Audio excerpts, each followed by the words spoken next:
There is a particular kind of man who mistakes a small kingdom for the whole world, and Officer Dale Pruitt of the Caldwell Crossing Police Department was exactly that kind of man, the sort who had lived so long inside the borders of his own authority that he had genuinely forgotten those borders existed at all. Forgotten that the roads he patrolled connected to larger roads, that the world he policed was just a county and a state, in a country with laws that applied to everyone, including him, especially him. He was 47 years old on the morning everything began to unravel. Though he didn't know it was unraveling yet, and he was sitting in his cruiser behind the billboard on Route 9. The way he had sat behind that billboard every morning shift for 11 years, engine running low, styrofoam cup of lukewarm sweet tea balanced on his knee, radar gun resting on the dash like a sleeping animal waiting to be woken up. The billboard itself was something enormous, sun-faded at the edges, a 20-foot grinning face above the words, "Hurt we fight." Clem Fossey, personal injury, law. Free consultation, 1-800-FOSSEY-LAW. Clem Fossey looked the way personal injury lawyers always look on billboards, which is to say he looked like a man who had never personally experienced an injury, but was very enthusiastic about yours teeth, too white suit, too new. One hand extended toward the camera as though offering a handshake to every person who drove past. Dale had stopped seeing the billboard years ago, the way you stop seeing a piece of furniture that has always been in the same corner. It was just there, part of the landscape, part of the routine, no more remarkable than the pine trees lining the highway, or the heat shimmer that started rising off the asphalt by 8 in the morning and didn't quit until well after dark. Alabama. Summer heat in Caldwell Crossing didn't just sit on you, it pressed down the way a hand presses on a wound, persistent and specific and intimate, in a way that felt almost personal, like the weather had decided to make an example of you specifically. The air smelled like hot asphalt and pine resin, and something faintly sweet underneath, that might have been honeysuckle from the ditch running alongside the road, and distantly, if the wind was right, you could sometimes hear a crop duster working the fields to the east, that particular mechanical drone that meant summer was fully settled in and wasn't going anywhere soon. Dale had been on the Caldwell Crossing Police Department for 21 years, which meant he had been breathing this exact air in this exact spot for roughly a third of his life, and he was aware in the way that people are aware of things they don't consciously examine, that he was considered a landmark himself, as fixed and familiar as the Fossey billboard above him, as expected as the heat. Other cops at the department called him the Hammer. Not to his face, but definitely around him, in the particular way that nicknames circulate in small organizations where everyone knows everyone's business and nobody says the direct thing directly. He'd heard it often enough to have absorbed it as a compliment, which said something important about the gap between what Dale Pruitt understood about himself and what was actually true. The Hammer. He liked that. Hammers were useful, decisive, unambiguous about their function. A hammer didn't negotiate with a nail. It didn't consider the nail's perspective or wonder whether driving it into the wood was strictly necessary. It came down, and the nail went in, and the thing got built or broken, whichever it needed to be, and the hammer went back into the belt and waited for the next one. Dale had been the hammer of Caldwell Crossing for 21 years, hammering drifters, hammering out-of-towners, hammering anyone who looked like they might be moving through his county without his permission or his blessing, and he had never once seriously entertained the idea that one day something was going to hit back. His philosophy, if you could dignify it with that word, was simple enough to fit on a bumper sticker, and he had in fact considered getting it on a bumper sticker. Once, though, he'd thought better of it in the end. Caldwell Crossing belonged to people who were born here or who had at least spent enough years here to earn the right to be here, and everyone else was either passing through or causing trouble. And it was Dale Pruitt's professional and personal mission to tell the difference and to make that difference felt. He was not reflective enough about this to recognize it as prejudice. He experienced it as instinct, as professional expertise accumulated over 2 decades, as the kind of knowledge you only get from boots on the ground. And he would have argued that position with complete conviction to anyone who challenged it, which nobody in Caldwell Crossing had done in quite some time. He had his rituals. The sweet tea always lukewarm by the time he reached the billboard because he made it at the start of shift and it was a 12-minute drive and he always forgot to put it in a thermos. The radar gun, which he tapped against his knee in a particular rhythm when traffic was slow, a habit so old he no longer noticed he was doing it. The mental catalog of license plates not written down just stored the plates he recognized and the plates he didn't. The locals and the strangers, the people who belonged and the ones who required closer examination. He didn't wait for violations. He waited for faces, and sometimes he didn't even need the face. Just the car, just the sense that something didn't fit the picture the way he had drawn it in his head. Every Friday, a young man named Petey, barely 20, drove a rusted-out Civic, always had a wad of gum he was working, would pull off Route 9 and idle behind the billboard just long enough to pass an envelope through Dale's window.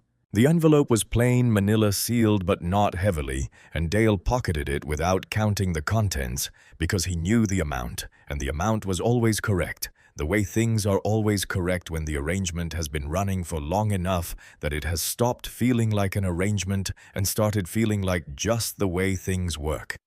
He didn't think about Fosse when he pocketed the envelope. He didn't think about what Fosse's firm did with the people Dale roughed up on this highway and delivered to the county jail, didn't think about the runner Fosse sent to offer legal services, didn't think about how the settlement money moved or where it ended up. He thought about it the way you think about electricity. He used it. He benefited from it. He didn't examine the wiring. He was on his second cup of lukewarm sweet tea, tapping the radar gun against his knee, watching a cattle truck lumber past and deciding it wasn't worth the paperwork when he saw it. And when he saw it, he set the cup down on the center console. Very deliberately, the way a man sets down a drink when something has captured his full attention, and he leaned forward over the steering wheel, and he felt that particular tightening in his chest that he had always called instinct, and that was, in fact, something considerably uglier than that. The vehicle was a deep charcoal black Chevrolet Suburban newest model year, the kind of car that was conservative in color, but spoke money in every other way, the way it rode low and quiet, the way the paint didn't just reflect the Alabama sunlight, but seemed to absorb it and hold it the way it moved through the heat shimmer, with a smooth, unhurried confidence that Dale registered immediately and did not like even a little bit. It was doing 32 miles per hour in a 35 zone, which was objectively speaking more careful than the law required or careful than most people driving a car worth that kind of money would bother to be. And this fact, the fact that it was not speeding, the fact that it was doing everything right, did not read to Dale Pruitt as innocence. It read to him as calculation. In Dale's operational framework, which he had been constructing and reinforcing for 2 decades without ever seriously questioning it, people who drove the speed limit exactly when there was a cop nearby were hiding something, and people who drove expensive cars through Caldwell Crossing on a Tuesday morning were people who needed to be explained, and the specific combination of expensive car and driver, whose face Dale had clocked through the windshield before the Suburban had even fully passed his position, was a combination that felt in the language of Dale's gut like a problem that needed to be solved. The arithmetic was instant: an unconscious black man behind the wheel, black woman in the passenger seat. Car worth more than most of the houses on Route 9.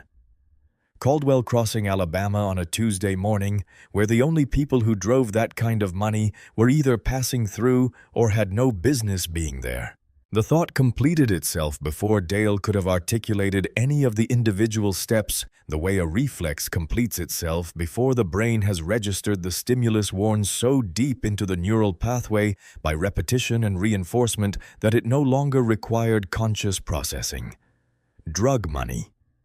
He thought the words arriving fully formed and completely certain, the way words arrive when they have been thought. So many times they have become a kind of shorthand for a much longer and more dishonest chain of reasoning. Who else drives a $100,000 car through Caldwell Crossing on a Tuesday? He didn't check the plates. He didn't wait for an infraction. He threw the gear shift into drive. The gravel behind the billboard crunched loudly under his tires as his cruiser lurched onto the shoulder and then onto the pavement, and he reached for his radio with the practiced ease of a man performing a task so familiar it requires no attention to execute dispatch. This is Unit 6. I'm following a suspicious vehicle northbound on Route 9. Charcoal Suburban late model, fully loaded, tinted windows, 2 occupants. Possible contraband transport.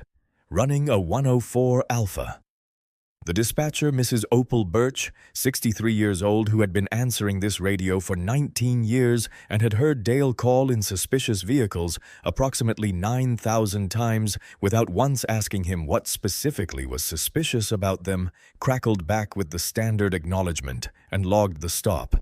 She did not ask for probable cause. In Caldwell Crossing, Dale Pruitt's gut was probable cause had been for as long as anyone could remember, and the log would show whatever Dale's incident report said it showed. He hit the lights. Not the siren, just the strobes, because the siren was for chases and for emergencies, and Dale had already decided this was neither. And he sped up until he was riding close behind the Suburban, close enough that the driver would feel it close enough to apply the particular pressure of authority that Dale had spent 21 years perfecting. He thought, and this was something he had thought many times in many versions over the years, a thought that revealed more about him than he would ever have been comfortable knowing. Run. Give me a reason. The Suburban didn't run. It didn't swerve, didn't speed up, didn't do any of the things that Dale had been quietly hoping for. The driver's right turn signal came on calmly, methodically, in a way that struck Dale as almost defiant in its correctness, and the vehicle eased onto the shoulder near the old Baptist church, the white paint of the building peeling in long curls in the heat, the parking lot empty at this hour. Dale sat in his cruiser for a moment longer than necessary, letting the Suburban sit there, letting the occupants feel the weight of waiting. And then he climbed out and went through his ritual. The angle of the cruiser adjusted so the dashcam caught the target vehicle's driver's door, but left Dale's face in partial shadow, his hand settling naturally near the grip of his sidearm, not drawing, just letting it know he was there. His walk as he approached the particular deliberate thud of it, the way his utility belt shifted and settled with each step. He went to the passenger side. He always went to the passenger side because it threw people off, made them turn their body away from the door, broke the psychological geometry of the stop in ways that gave him the advantage.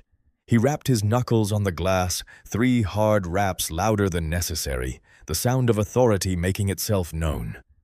The window went down silently, and the first thing that hit him was the air-cool, controlled the air conditioning blasting as though the interior of the Suburban existed in a completely different climate from the highway, which in a very real sense it did. The interior smelled like cedar and old paper, and there was a leather portfolio on the back seat thick with documents, and on the cover of that portfolio was a seal that Dale's eyes passed over, without processing the way eyes pass over things the brain has decided are irrelevant before they've been properly examined. The woman in the passenger seat turned to look at him, and she was striking in a way that took Dale a moment to absorb. Sharp-featured hair pulled back in a tight professional bun, wearing a dark navy blazer over a white shirt despite the fact that it was already 83 degrees outside at 9 in the morning. She looked at him over the rim of her sunglasses in a way that was not frightened and not deferential, and was in fact the expression of a person who has been interrupted from something genuinely important by something considerably less important. And this expression, this specific, controlled, unafraid expression, was the first thing Dale Pruitt encountered that morning that he did not know how to process.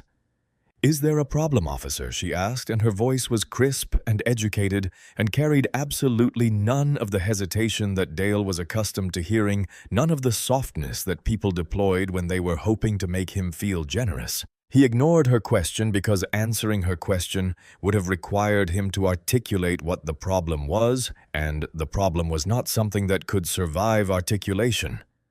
"License and registration," he said, instead leaning in, letting the heat of the highway and the smell of his own sweat invade their cool interior, performing the casual intrusion of a man who is used to not being asked to leave.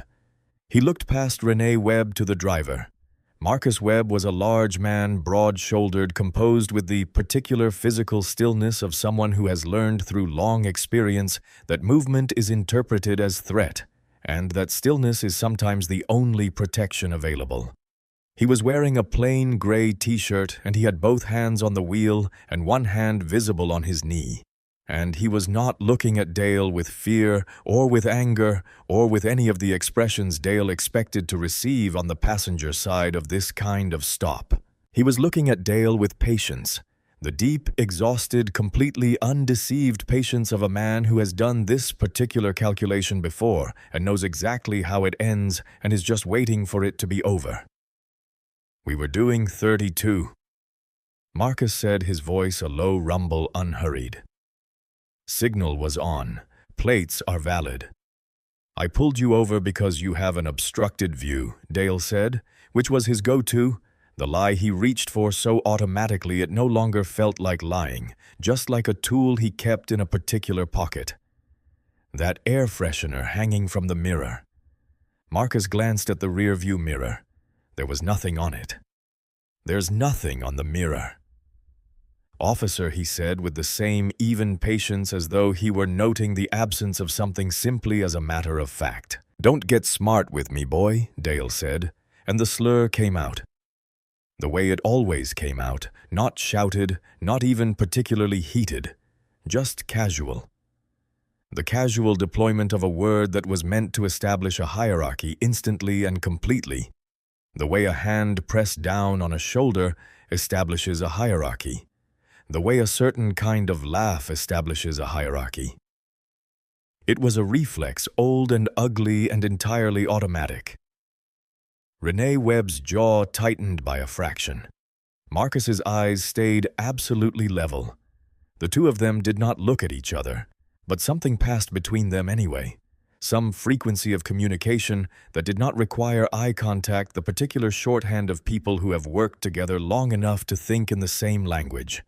Malik Renee said using Dale would not realize until much later a name that was not Marcus's name, a habit of operational security so practiced it had become automatic even off-duty. Just give him what he's asking for. Let's get this over with. Marcus began to reach toward the center console, and Dale's hand came off the doorframe and went to his gun in the same motion, the same practiced reflex, and he stepped back a half step, and his voice went up an octave. "Hands. I want to see hands. Put them on the dash right now." "I'm reaching for my wallet," Marcus said, freezing the motion completely, both hands coming up and open. "You asked for ID. That's what I'm getting." "I don't know what you're reaching for," Dale said, and he knew. He knew that this was theater, that the man in the driver's seat was reaching for a wallet. And nothing else, but the theater was the point. The theater was how you established the terms of the interaction and made clear who was in charge of those terms. "Get out of the car. Both of you. Out right now." Officer Renee said, her voice dropping to something cooler and more precise. "This is unnecessary. We are complying." "Out or I will take you out," Dale said, and he meant it, and they both knew he meant it, and there was a moment, a single beat of silence on the Route 9 shoulder in the Alabama heat, where Dale felt completely in control, completely certain, completely himself. Then Marcus looked at Renee, and Renee looked at Marcus. And they did the thing with their eyes again, that professional, practiced wordless communication, and Marcus said, "Okay, we're stepping out." Dale stepped back. his hand still on his gun. He was grinning internally in the way that men grin when they believe they have won something, and he had absolutely no idea, not even the faintest tremor of premonition, that he had just ordered the assistant special agent in charge of the FBI's Atlanta field office and a senior prosecutor from the Department of Justice's Civil Rights Division out of their vehicle on a Tuesday morning in Alabama. 2 hours before Dale Pruitt spotted the Suburban on Route 9, Marcus Webb and Renee Webb were somewhere north of Montgomery. On I-65, the highway wide and flat and moving fast, and Marcus was eating gas station peanuts from a small bag balanced on his left knee while he drove, and Renee was in the passenger seat with a legal brief spread across her lap and a red pen behind her ear, and they were talking in the easy, clipped shorthand of people who have worked together long enough that full sentences are sometimes more than the conversation requires. They were siblings, older brother, younger sister, which people sometimes found surprising because siblings who worked together at the federal level and managed to remain functional colleagues were rarer than people assumed. But the Webbs had always operated on the principle that professionalism was not a mask you put on over your real self, but an expression of it, and they had been operating on that principle together since Renee passed the bar 12 years ago, and Marcus quietly made a few calls and got her a look at an opening at DOJ that she earned on her own merits and took without ever finding out he'd made the calls, which was how Marcus preferred to do things. "We're 90 minutes out," Marcus said, folding the top of the peanut bag closed with one hand. Deb said she'd be at the parking structure by 11. Renee made a small sound of acknowledgement without looking up from the brief. Deb was their confidential informant. Deborah Price, 51-years-old bookkeeper at Fossey Personal Injury Law for the past 9 years, who had come to them 8 months ago through a legal aid contact in Birmingham, with a manila envelope full of photographed financial records and a very particular look on her face, the look of a person who has been quietly watching something wrong happen for a very long time, and has finally decided that the weight of watching it is heavier than the risk of doing something about it. What Deb had brought them, and what the past 8 months of careful, quiet, completely off-the-books investigation had confirmed and expanded, was not simply the story of a corrupt lawyer running a personal injury scam, though it was that too. It was the story of a machine. Clem Fossey's law firm was the hub of an operation that stretched across 3 counties and had been running for at least a decade.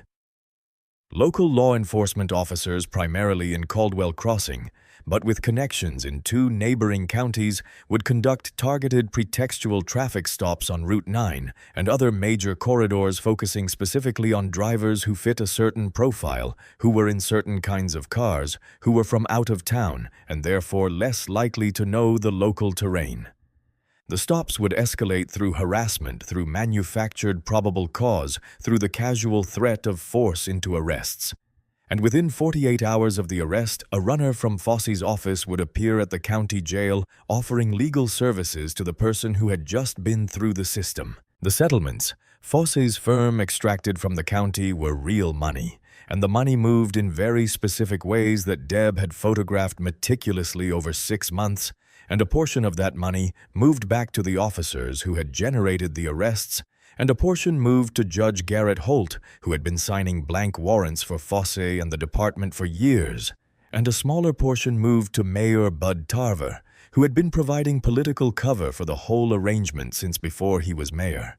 Marcus and Renee had been building the case with the methodical patience of people who understood that if you move too fast on something like this, you get one corner of it, and the rest scatters, and you spend the next 5 years watching it reassemble itself under a different name. They had the wiretaps. They had the bank records. They had Deb's photographs of the physical ledger that Fossey kept, an actual physical ledger in this century, because Clem Fossey was old school in the particular way that confident criminals are old school, which is to say he trusted paper more than servers, because paper could be burned, which was an irony that would become significant later. And they had their meeting with Deb today, which would produce the final piece of documentation needed to bring the whole thing to a grand jury before the end of the month.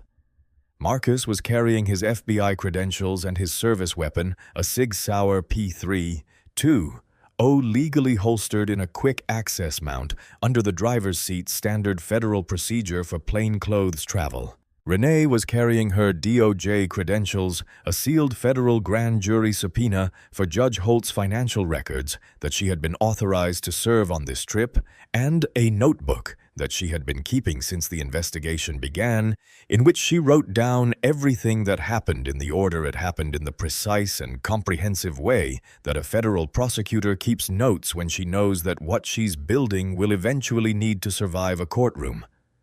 Marcus noticed the cruiser in the rear-view mirror a full mile before it hit the lights, which was not unusual.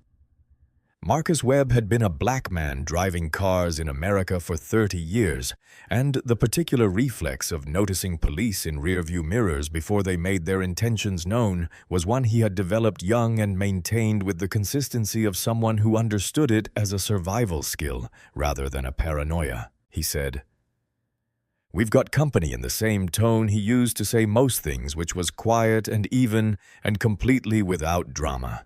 Renee looked up from her brief, looked in her side mirror, put the red pen down on the seat beside her, folded her hands in her lap with both palms visible. "How long?" she asked. "Since the billboard," Marcus said. Renee nodded. She reached into her jacket and activated the small digital recorder clipped inside the breast pocket, standard procedure for a pretextual stop when you're a federal agent in plainclothes and you want everything on record, a habit so ingrained that she did it the way most people put on their seatbelts, automatically and without discussion. Everything from this moment forward would be captured in full audio. "Stay calm," Marcus said, as much to himself as to her, and then the lights came on. The hood of the Suburban was almost too hot to touch, and Renee could feel the heat of the metal through the fabric of her blazer where her palms were pressed flat against it, the kind of heat that on any other surface you would pull your hands back from instinctively. But she kept her hands exactly where they were, because moving them would give Dale Pruitt something to work with, and she was not going to give Dale Pruitt anything he could work with. Marcus was beside her, similarly positioned, his large hands flat on the hood, his feet where Dale had kicked them wider than shoulder width, the aggressive geometry of a pat-down position that was more about establishing dominance than about actually searching for anything. The Alabama sun was directly overhead now, and the asphalt of the shoulder radiated heat upward, while the hood radiated it from below, and a car passed on Route 9 every 30 seconds or so. Each one slowing slightly because a black man and a black woman in good clothes spread across the hood of an expensive car with a cop behind them was the kind of sight that made people slow down even when they didn't want to look. Dale was performing, and Marcus recognized the performance because he had studied it in case files and in training, and in the particular way you study something when you know you will one day be on the wrong side of it and need to understand its mechanics from the inside. He was narrating his own actions as he conducted the pat-down of Marcus, describing what he was doing for the dash camera in the tone of a man who is very aware of being recorded and is constructing a record, not reporting one. He used phrases like "subject was non-compliant" and "furtive movements" observed for actions that Marcus had performed with meticulous, deliberate slowness precisely to prevent that characterization. When Dale's hand found the wallet in Marcus's back pocket, there was a small sound of triumph in Dale's exhale, and Marcus felt the wallet pulled free and heard it land on the hood of the car not placed. Landed tossed the way you toss something you've decided is irrelevant before you've looked at it. The wallet sat on the hood of the Suburban approximately 14 inches from Marcus's right hand, closed, containing everything that would have ended this stop in the first 30 seconds, if Dale had opened it when he found it. Marcus kept his eyes forward. He was thinking about Deb Price in a parking structure in Birmingham waiting, and about the grand jury calendar, and about the 47 people whose names were in the files they were carrying in that leather portfolio in the back seat, and he was measuring his breathing in for 4 counts out. For 4 counts, the hostage negotiation breathing that he had learned at Quantico and had used in situations considerably more immediately dangerous than this one. because the danger here was not physical or not primarily physical. The danger here was what happened if he reacted in a way that gave Dale Pruitt something to build a narrative around. Renee said clearly and without heat, her voice carrying the kind of precision that comes from years of speaking for the record, in rooms where every word matters. "Officer, I do not consent to a search. You have not established probable cause. I am stating this clearly and on the record." Dale came around behind her, and his voice when he answered was low and private. Not performing now, but showing her something else, the thing underneath the performance, the thing that didn't need an audience. "You memorized that from a book, sweetheart," he said, and he reached for her. "Do not touch me," Renee said, and it came out. Not as a plea or a protest, but as a direct statement, the kind of statement that arrives in a voice that has argued before federal judges and won the kind that stops a room. It stopped Dale for 1 full second, which was 1 full second more than anything had stopped him in a long time. Then he put his hands on her in a way rough, dismissive, the perfunctory aggression of a man who had decided that consent was a courtesy he was not obligated to extend, and patted her down quickly, finding nothing because there was nothing to find. "Stay there," he said, stepping back. "You move, I will tase you." He walked to the driver's side door of the Suburban and pulled it open, and Renee said, her voice still entirely controlled, "You cannot enter this vehicle without a warrant. You have no probable cause." "I smell marijuana," Dale said, which was the sentence he kept in reserve for exactly this situation. The sentence that had worked hundreds of times over 21 years because it required no evidence and generated its own justification, the alchemy of a lie told so often and so confidently that it had taken on the weight of fact. "You are lying," Marcus said from his position against the hood and the flatness of the statement. No anger and no pleading, just a factual correction delivered in the tone of someone identifying an error in a document, seemed to catch Dale somewhere unexpected because he paused before he ducked into the car, and when he spoke, it was with the particular irritation of a man whose lie has been named. "Tell it to the judge," Dale muttered, and went to work. He was thorough in the way that people are thorough when they are confident of what they're going to find, which meant he was not actually thorough at all, but was rather making a focused search for a specific thing that confirmed his theory rather than actually examining what was there. He found a sealed government envelope in the center console and set it aside without opening it. Sealed envelopes were not interesting to Dale because sealed envelopes did not contain drugs. He found 2 legal briefs with federal court headers and dismissed them as props, the kind of thing someone sophisticated might carry to support a cover story, which was a creative interpretation that would have impressed him if it had not been so completely wrong. He found a laptop with an asset tag from the Department of Justice and registered it as either a stolen item or part of a sophisticated criminal operation, neither of which caused him to slow down. What he found under the driver's seat was the Sig Sauer in its quick-release federal holster, and when his hand touched it, when he felt the cold, familiar shape of it, Dale's heart hammered in his chest with a specific kind of joy that was at its core. The joy of a man who has been telling a story and has just found what he thinks is the evidence to prove it.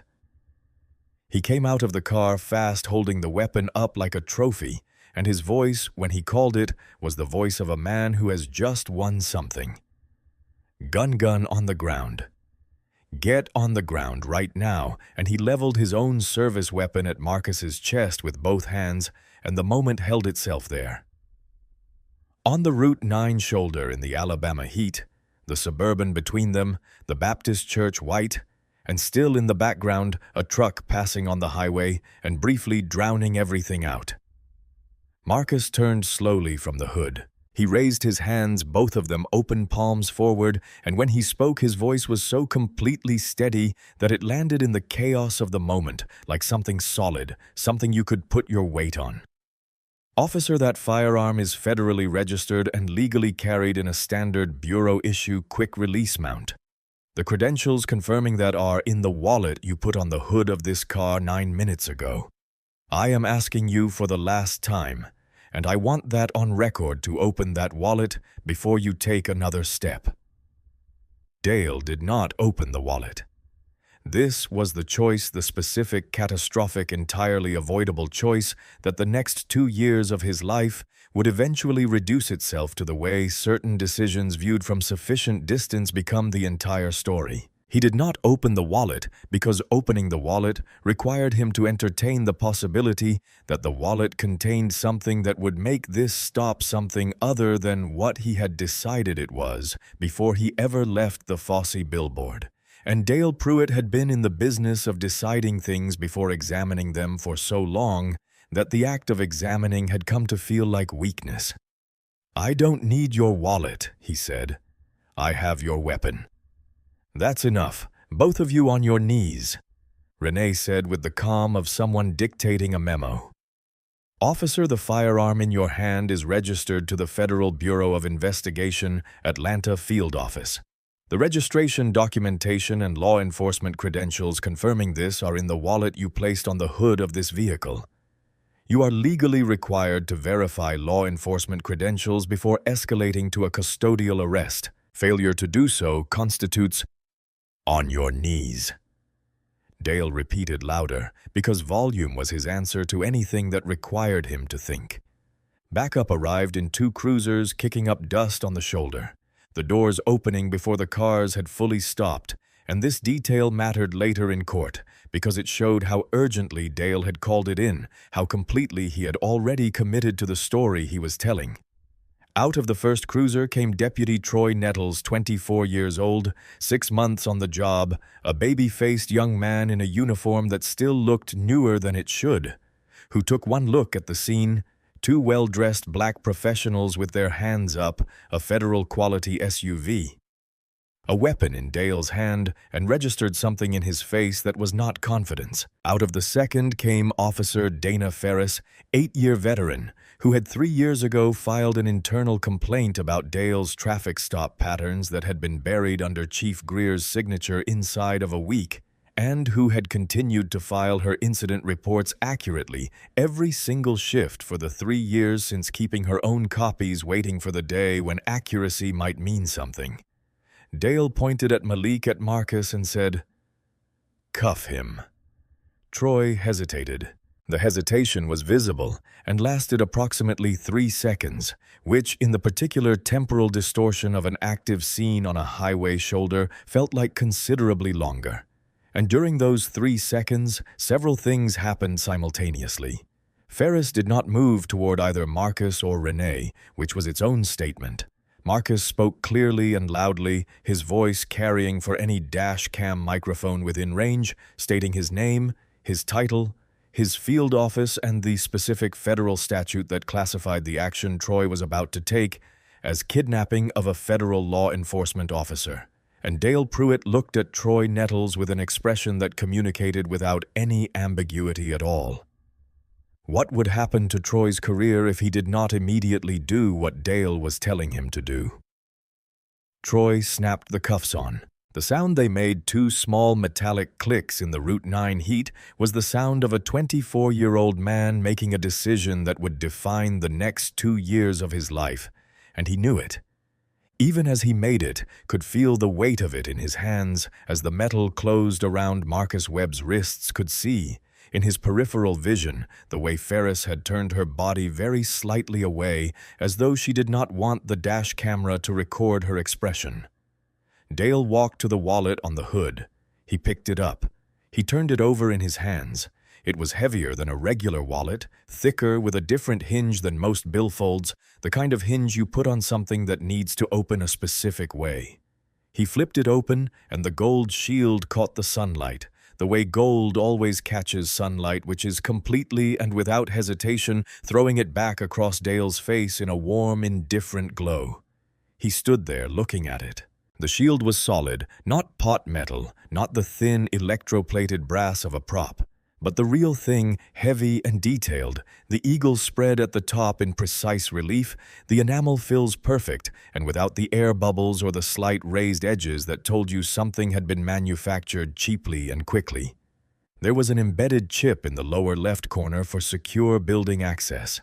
The words were inlaid in dark blue against the gold, each letter crisp and certain. Department of Justice, Federal Bureau of Investigation, Special Agent in Charge. Below the shield in the ID window, a photograph of Marcus Webb looked back at him. Name Marcus Webb. Title Special Agent in Charge. Clearance level Top Secret/SCI. The world didn't tilt. It drained. Color sound. The feeling of certainty that Dale Pruitt had been carrying in his chest like ballast for 21 years, all of it receding, the way water recedes fast at first and then faster pulled back by something enormous and unseen. His thumb moved across the engraved surface of the shield. It didn't flex. It didn't scratch. He pressed harder as though the badge might give way under pressure and reveal itself as the cheap imitation his entire worldview required it to be. It didn't give.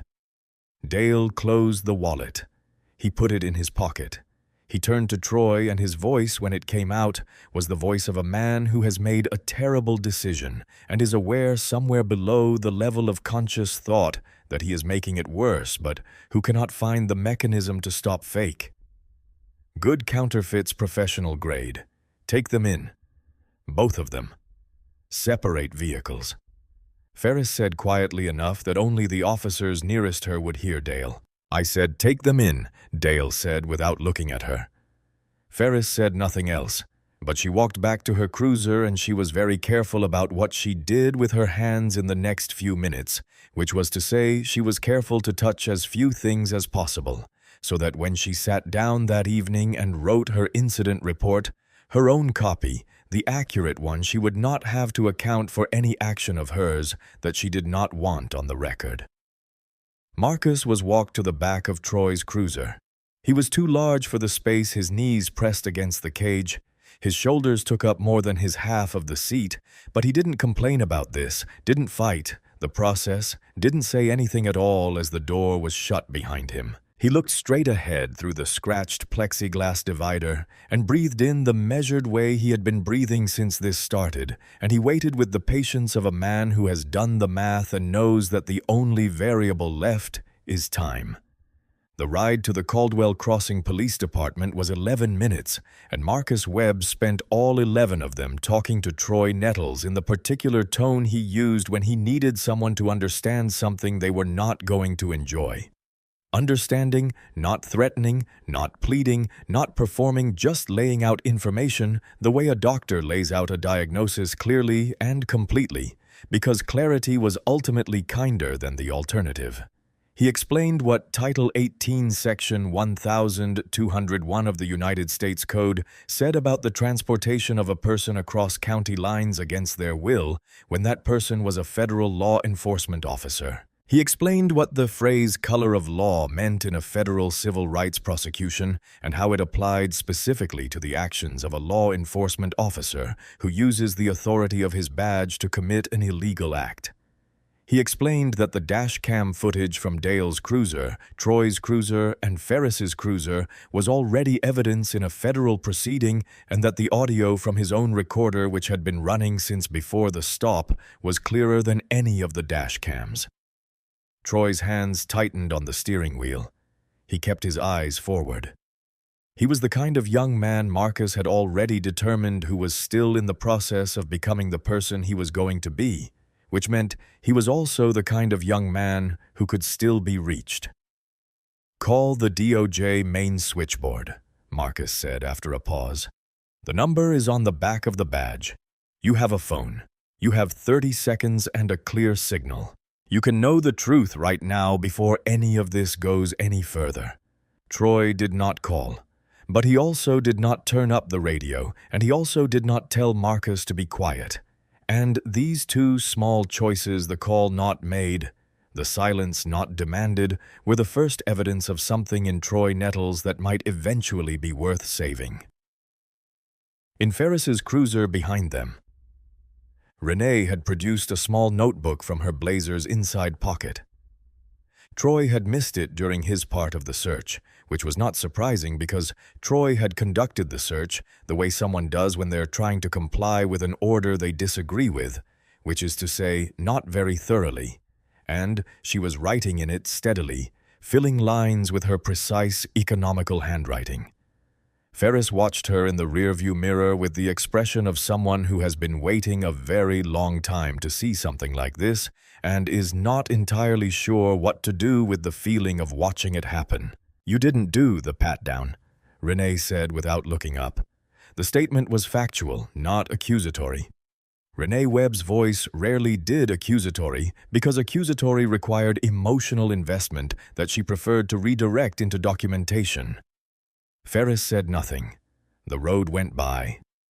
After almost a minute, she said, "I know."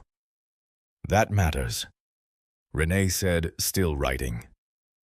The caravan pulled into the station's Sally Port, a narrow concrete channel with a rolling metal gate that rattled shut behind them, cutting off the light and the sound of the highway, sealing them into the specific institutional atmosphere of a small-town police department that smelled like industrial cleaner and old coffee. And something underneath those that was harder to name, but that Renee Webb had smelled in enough facilities in enough places to recognize as the smell of power, operating without oversight. Dale had gotten there first. He was at the booking desk when they came in, moving fast and talking faster, his voice carrying the forced confidence of a man who is trying to outrun a thought. He cannot quite catch. Drug runners. Lou professional-grade operation. Fancy car, concealed weapon. Fake federal IDs, the whole package. I need them. Processed separate maximum security protocols, no phone access until we verify their identities. Sergeant Lou Briggs was 61 years old and had been behind the booking desk at the Caldwell Crossing PD for 14 years, which meant he had seen a great many things come through that Sally Port and had developed a reliable internal sensor for the ones that were going to cause him problems. He looked at the two people walking in behind Landon, and Ferris looked at the way they moved, looked at the navy blazer and the gray shirt, looked at the leather portfolio that one of the agents was carrying with Marcus's belongings, and he felt his sensor going off in a way that it had not gone off in quite a long time. He chewed his toothpick and did not say what he was thinking, which was a skill he had developed over 14 years of watching Dale Pruitt cause situations and being asked to help manage them. And he pulled up his computer terminal and started a search on the badge number Dale had tossed on the counter, half expecting the system to time out or return a not found, and the partial result that came back before the system slowed down made him close the laptop quietly and put the toothpick down on the edge of his desk and stare at the middle distance for a moment while he thought about his pension and what he wanted the rest of his life to look like. Chief Walt Greer walked in from the back corridor at the worst possible moment, which was also the most informative possible moment because Greer's arrival meant that the conversation Dale was having with Lou about how to process two federal agents as John and Jane Doe was about to have an audience with enough authority to either stop it or accelerate it. And which of those things happened in the next 60 seconds would tell Marcus and Renee a great deal about how deep the rot in this building actually went. Greer was a big man who had once been bigger, the kind of man who had probably been physically imposing in his 40s and was now in his late 50s carrying the weight of 2 decades of looking the other way, which had its own particular gravity. He picked up Renee's badge from the counter where Dale had dropped it, and he turned it over in his hands, the way Chief Reed had turned over the FBI shield in the old stories, with the slow, reluctant care of a man who is hoping that a closer examination will tell him something different from what he's already beginning to suspect. His face, when he looked up at Marcus, did something complicated, not guilty exactly, but the expression of a man who has just fully understood the dimension of the problem he is standing in. "Who are you?" he asked. "Really? Give me back my badge and uncuff me," Marcus said, "and I'll tell you everything." Dale said, "Strip search them," and the booking room went quiet. The way rooms go quiet when someone has said the thing that everyone present understands is the thing that cannot be unsaid. The thing that crosses a line so clearly marked that even people who have spent years looking the other way cannot pretend they didn't see it crossed. Officer Dana Ferris stood up from her position in the corner of the room, and she stood up slowly with the deliberate physical composure of someone who has been deciding to do something for a long time and has finally decided. And she said, "I'm not doing that, Dale." Just those 5 words, quiet and complete, and they landed in the room with a weight that was disproportionate to their volume, because they were not just 5 words from one officer to another. They were 8 years of swallowed objections and buried complaints and accurate incident reports that nobody had read finally finding their way to the surface of Dana Ferris, finding her voice in this booking room on a Tuesday morning. "This is insubordination," Dale said, his face going through several shades of red. "Yes," Ferris said simply, and did not move from where she was standing. Chief Greer stepped between them, not out of any particular moral instinct, but out of the pragmatic calculation that a strip search of a DOJ prosecutor on his watch was the kind of event that would not be survivable even with the protection that Fosse's money had been buying him, and he said, "Nobody's doing a strip search." "Lou." "What did the terminal say?" "Lou." Briggs looked at his laptop, which he had not opened again since he closed it. "System's slow, Chief," he said, and left it at that. Renee, standing at the booking counter, had resumed writing in her notebook the moment her hands were free of the cuffs, and she had been writing continuously, and now she set the pen down on the counter, in the particular way that people set things down when they are about to say something they want everyone in the room to pay attention to. And she said, "For the record, and I want it understood, that I have been recording since before this stop began. These are the charges currently being committed in this room against Agent Marcus Webb and myself. False imprisonment under Title 18, Section 1201. Deprivation of rights under color of law. Title 18, Section 242. Civil rights conspiracy under Title 18, Section 241. Assault on a federal officer, unlawful search and seizure, and filing of a false police report as evidenced by the dispatch call stating possible contraband transport without observed infraction." She paused. "I'm happy to go slower if anyone needs to write any of that down." The room was very quiet for a moment after that.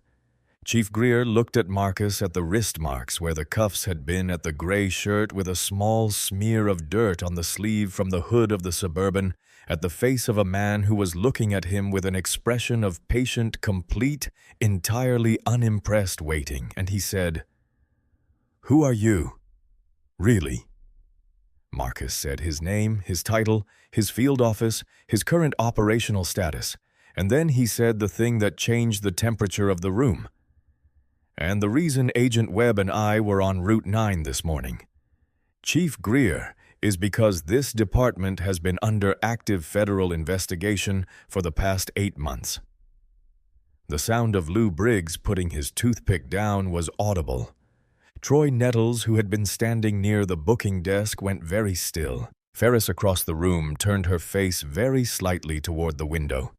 And if you were watching her carefully, which Marcus was, you could see the small controlled exhale of a person receiving confirmation of something they had known for a long time and were relieved to have confirmed.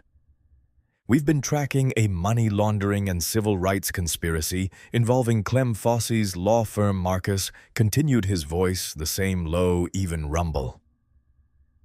It had been on the Route 9 shoulder kickbacks to local law enforcement, forged warrants signed by a sitting judge, and a pattern of targeted racially motivated traffic stops on this county's highways that goes back a decade. Officer Pruitt, and here Marcus looked at Dale directly for the first time since they'd entered the building, is not incidental to that investigation. He is central to it. The billboard on Route 9, the Friday envelopes from Petey, the names of every driver he's shaken down for Fosse over the last 11 years. We have all of it, Dale. Every bit of it. Dale had gone a color that had no good medical associations. He looked at Chief Greer with the expression of a man who is watching his protection evaporate and does not yet understand the full dimension of what that means. And Greer looked back at him with the expression of a man who has just realized that the person he's been protecting has pulled him into something from which there is no clean exit. Dale's hand went to his taser, not in a planned way, not as a tactical decision, but the way a drowning person's hand goes to anything within reach, instinctively, before the thinking part of the brain has had time to weigh the wisdom of grabbing it. He didn't point it at anyone in particular. He held it sideways at chest height, a gesture that meant nobody move, and also, I don't know what I'm doing in approximately equal measure. Troy's hand went to his holster in reflex. He drew his weapon, pointing it at the floor. Not at Marcus, not at Dale. At the floor, which was the most honest physical expression of his position available to him. Police were pointing weapons at police in the booking room of the Caldwell Crossing Police Department on a Tuesday morning, and the situation had achieved a specific kind of stillness that precedes either catastrophe or clarity. Marcus looked at Dale across the booking room and said in the voice he used for hostage negotiations and for conversations with people who had a great deal to lose and very little time to decide. 4 minutes, Dale. That's how long you have to make a decision that determines how the rest of your life goes. You tase me, you're looking at federal assault on top of everything else. You put that away and we have a conversation about what comes next. But the 4 minutes start now. Chief Greer told Dale to lower the taser, not because he had decided to do the right thing. Greer had not been in the business of doing the right thing for long enough that it came naturally, but because even Greer could see that the booking room was 2 bad decisions away from a federal incident that would guarantee outcomes he could not afford. And the taser was one of those bad decisions. Dale lowered it. He holstered it.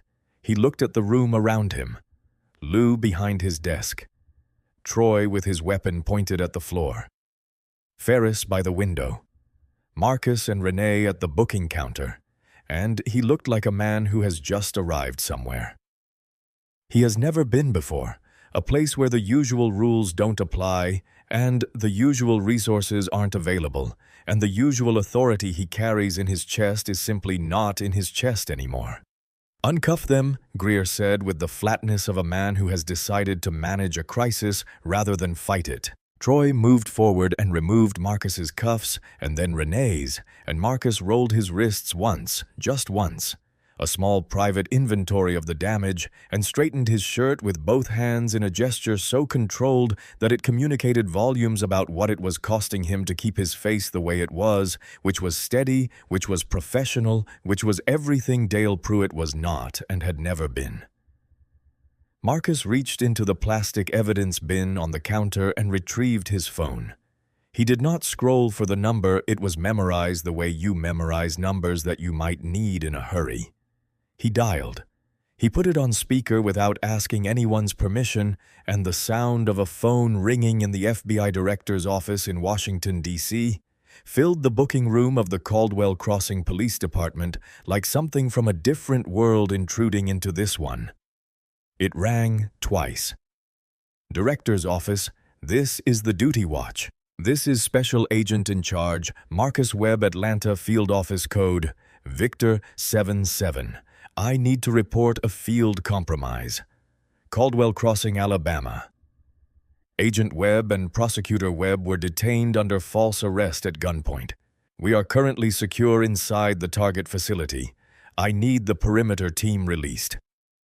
The duty officer's voice shifted in the space between one sentence and the next, the warmth of a standard greeting replaced by something sharper. More focused, the specific alertness of someone who has just received a code that activates a different set of protocols entirely. Status of both agents, sir. Physically secure. Uncuffed as of 3 minutes ago. Local law enforcement in the facility, some cooperative, some not. Assets at perimeter holding as of our last contact. Release them. Copy. ETA is 4 minutes. Sit tight, sir. The line clicked. Dead. Silence in the room. Marcus put the phone on the counter and looked at Dale Pruitt and said very simply, 4 minutes. The 4 minutes that followed were the longest 4 minutes that most of the people in that booking room had ever experienced, and they were also the most informative. Because what people do in 4 minutes when they know something is coming and cannot stop it tells you a great deal about who they actually are underneath the roles they perform. Dale sat down on a bench against the wall. The bench where defendants usually sat waiting to be processed, and he put his elbows on his knees and stared at the floor. He did not speak. He did not perform. For the first time in the story, there was no version of Dale Pruitt running no swagger, no narration, no theater. Just a man sitting on a bench staring at linoleum listening to the clock. Ferris moved slowly, deliberately across the room to the side where Marcus and Renee were standing, and she stood there without saying anything, and the physical relocation was so obviously significant that nobody commented on it because some things don't require comment. Troy went to the window.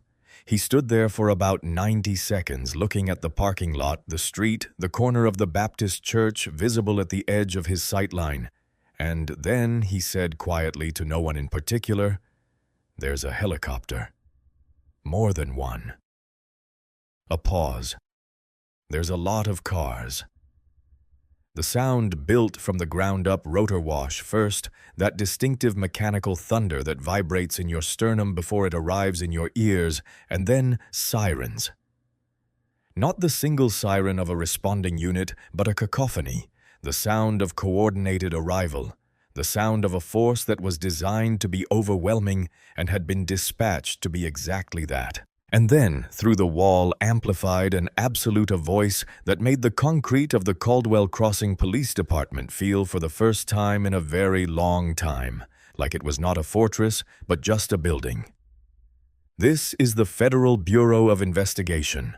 Open the Sallyport gate immediately, or we will breach." Lou Briggs hit the baton.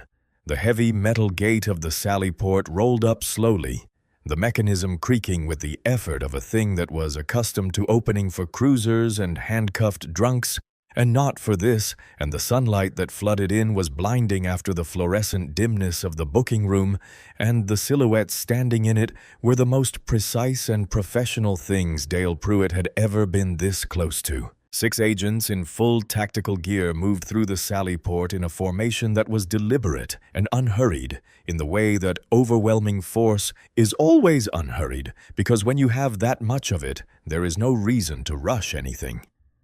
Their vests were black, their rifles were at the low ready, and the letters on their chests were large and yellow and left no ambiguity FBI. They moved in pairs, clearing corners with the efficient economy of people for whom this was not an unusual Tuesday.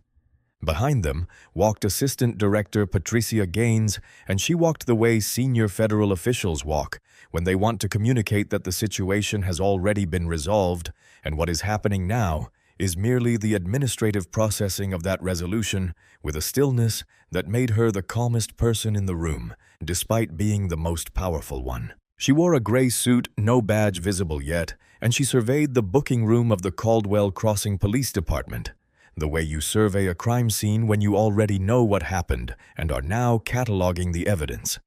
The lead tactical agent reached Marcus first, and the contrast between this interaction and the one on Route 9 was so complete that it was almost painful to witness. "Sir, are you injured? Do you need medical attention?" "Marcus." "We're fine, Agent Decker. Situation is contained."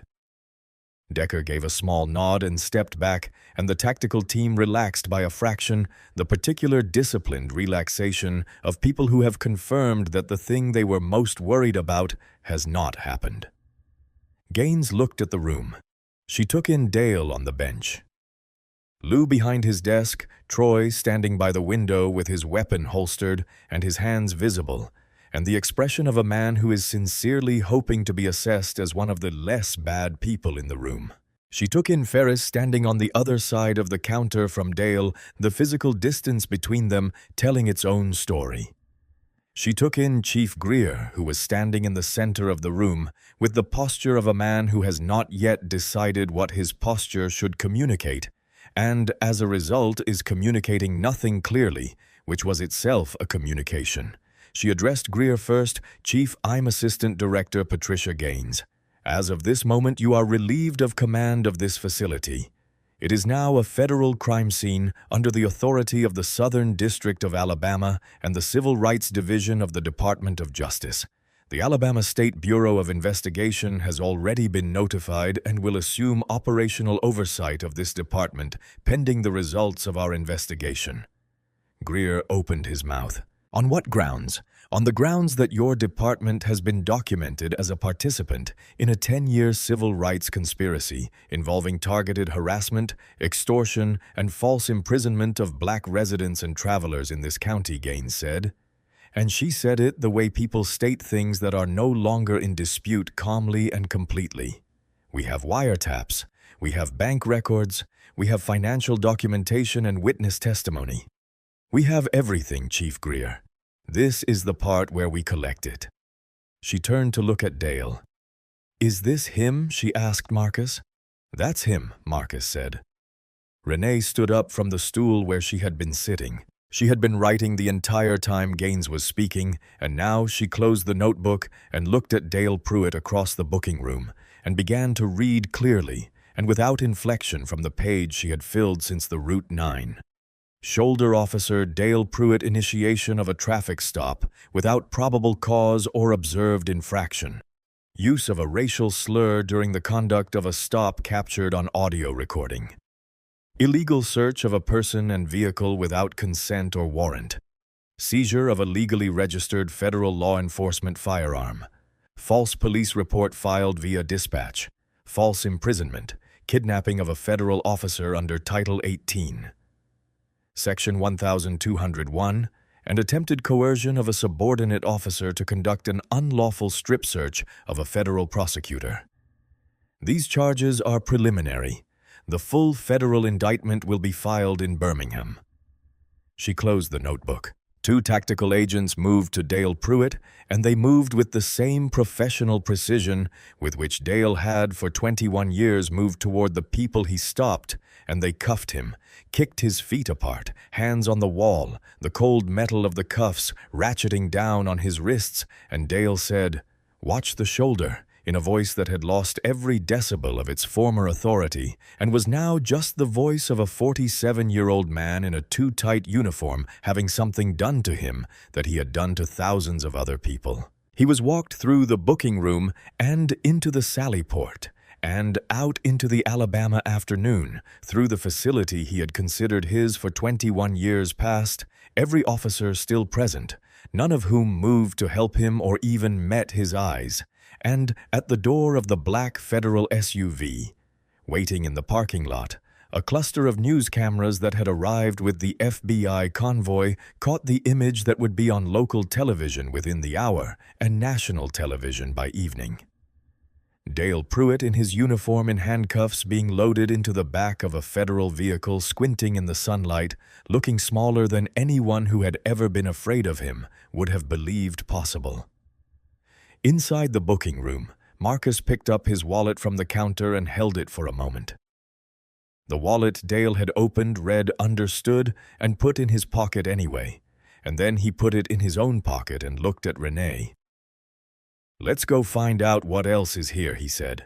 The Caldwell Crossing Police Department, in the hour after the FBI left with Dale Pruitt and Greer, had been formally relieved of command, had the particular atmosphere of a place that has just realized it is under new management and is not certain what the new management requires of it, which is a specific kind of institutional anxiety that shows up differently in different people and is revealing in all of them. State investigators were methodical about the transition boxing files with the quiet efficiency of people who have done this before. Photographing the booking desk, the dispatch console, the evidence room, which produced immediate additional concerns, the filing cabinets in Greer's office, the hard drives from every computer in the building. Marcus moved through the space with Gaines and a small team room by room, saying very little, but absorbing everything with the trained attention of someone building an architecture out of details. Greer sat in a chair in the booking room. He was not handcuffed, not yet, and his freedom of movement in that specific area was itself a form of commentary on the situation because he was clearly unable to go anywhere, and clearly aware of it, and clearly exhausted in the particular way of a man who has been maintaining a comfortable lie for a long time, and whose muscles ache from the sustained effort of it. He was not angry. He was just very, very tired, and that tiredness was in its own way the most honest thing about Walt Greer that had been visible all morning. Officer Dana Ferris found Marcus near the evidence room and stopped him with a word. She did not explain herself at length. She simply opened her jacket and produced a second notebook, not a small one, a full-sized composition notebook, the kind teachers use, and she held it out to him with both hands, the way you offer something that has weight. 3 years, she said. Dates, incident numbers, names of drivers. Every stop of Dale's that I personally witnessed, where the probable cause didn't match what went on the report. I kept my own copies. Marcus took the notebook with both hands. He looked at it for a moment before he looked at her. "This is evidence," he said. "I know what it is," Ferris said. "Why did you keep it?" She was quiet for a beat, the kind of beat that means the answer is complex enough that the short version will have to do. Because somebody had to be writing down what was actually happening, even if nobody ever asked to see it. Marcus asked her one question, and her answer took about 45 seconds, and when she finished, he said, "You're going to want to talk to A.D. Gaines today. Don't let the day end without doing that." He handed her a card. She already had one from before she pocketed this one without a word.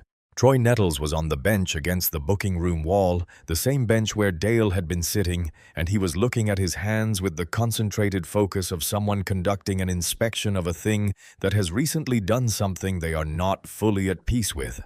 Marcus sat down next to him, not across next to close enough that it was a deliberate choice about proximity, a small communication about how this conversation was going to be positioned. Marcus looked at his hands for a moment too and then said, "Why did you become a cop?" Troy's answer when it came was neither practiced nor defensive. "My uncle was shot by a police officer during a traffic stop. I was 14. Nothing happened to the officer. I thought..." He stopped. "I thought if people like me were inside instead of outside, it would be different." "That's a good reason," Marcus said. "Is it?" "Because today I put handcuffs on. Today you made a choice under pressure from a person with authority over you," Marcus said. "That choice has consequences. But the choice you make in the next 24 hours will also have consequences, and those consequences are still yours to determine. Do you understand what I'm telling you?" Troy looked at the card Marcus was holding out to him. He took it with both hands. On the booking counter, someone had placed Marcus's wallet open to the badge, the gold shield face up under the fluorescent lights, the eagle and the blue enamel fully visible to the room.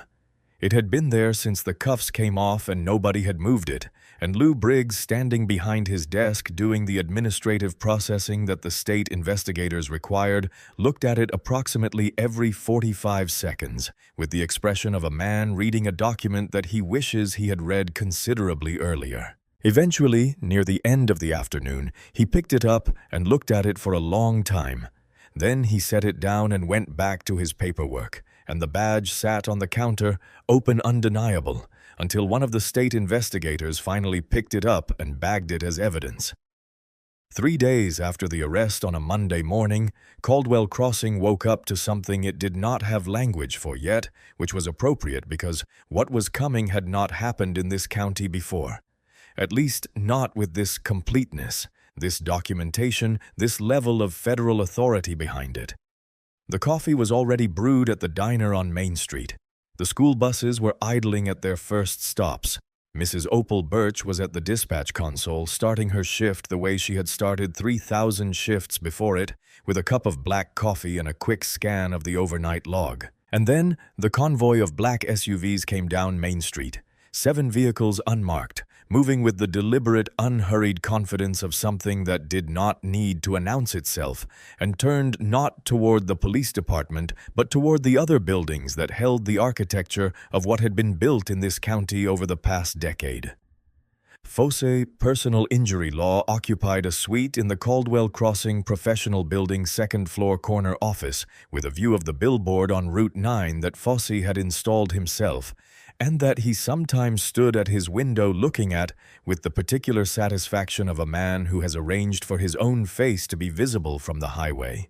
He was in a client meeting when the agents came through the door, a woman in her 50s who had been rear-ended on Route 9 and was considering her legal options, and the agents were professionally apologetic to the client, helped her gather her things, and then turned to Fosse and explained what was happening in terms that were specific and quiet, and left no room for the kind of maneuvering that Fosse had made his career in. Fosse invoked attorney-client privilege.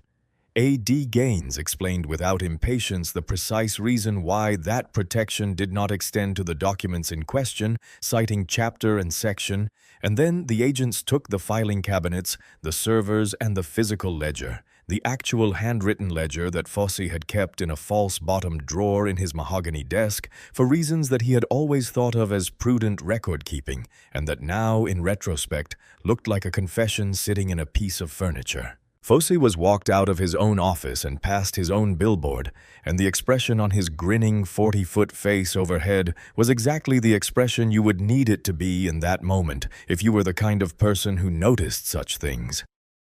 Judge Garrett Holt had already been taken the night before, arrested at his home in the particular indignity of pajamas in the middle of destroying documents in his home office. The image of a sitting Alabama judge in a silk robe being handcuffed on his front lawn while shredding a stack of papers had been on the local news since 11 p.m. and had reached national coverage by 3 in the morning, which meant that by the time the Monday convoy went down Main Street, the frame for what was happening had already been set for anyone with a television or a phone. Mayor Bud Tarver was in the middle of a press conference at City Hall. A press conference that was ostensibly about the downtown revitalization project, but that everyone in the room understood was actually about the mayor's position relative to the growing scandal when Marcus Webb walked into the room from the side door. He didn't go to the podium. He didn't use a microphone. He just walked in, and the room went quiet the way rooms go quiet when something arrives that changes the terms of the conversation entirely. Mayor Tarver Marcus said, his voice carrying to every corner without effort. "Federal warrant." He held it up. Tarver said, "You can't do this here. I am the mayor of this city. You're a participant in a decade-long extortion conspiracy," Marcus said without particular heat, in the way that one states things that are well documented. "We have your ledger. We have the kickbacks from the impound contracts. We have the cut you received from every Fosse settlement that generated a complaint in your office. We have all of it, Mayor, and it comes from a source with standing to testify. This is over." Renee walked up behind the mayor and clipped the handcuffs on one smooth, practiced motion, done with the precision of someone who has been waiting 8 months to be in this exact position. And the press cameras which had been filming the press conference kept filming, and the image of the mayor of Caldwell Crossing being handcuffed by a DOJ federal prosecutor in his own City Hall briefing room was the image that ran above the fold in newspapers across the state the next morning. The rest came quickly, the compressed, overlapping justice of a well-built case coming apart all at once. The towing company owner, who had been splitting impound fees with the department for 6 years, arrested Tuesday afternoon. The physician who had been falsifying sobriety test results for Dale's DUI stops for 4 years, arrested Tuesday evening after his lawyer spent 2 hours trying and failing to negotiate a deal that the DOJ declined to offer. Officer Troy Nettles called Marcus's number at 9 p.m. Tuesday and asked what he needed to do, and Marcus told him, and Troy did it. By noon on Wednesday, the power structure that had been operating in Caldwell Crossing for 30 years, the specific arrangement of money and authority and silence and violence that had allowed Dale Pruitt to park behind a billboard on Route 9 and decide who belonged on his highway, was gone. Not damaged, not weakened, not under review. Gone. Marcus and Renee stood on the steps of the Caldwell Crossing Police Department at the end of Wednesday, watching a state investigator carry the last box of files to a waiting van. It was early evening and the Alabama light was doing something spectacular, with the pine trees at the edge of the parking lot turning them the particular shade of gold that only happens in the hour before dark. "Deb is okay," Renee asked. "I talked to her this morning," Marcus said. "She's okay." Renee looked at the billboard on Route 9 just visible from where they were standing, Clem Fossey's giant grinning face catching the last of the light. "How long before that comes down?" "County crew has a work order," Marcus said.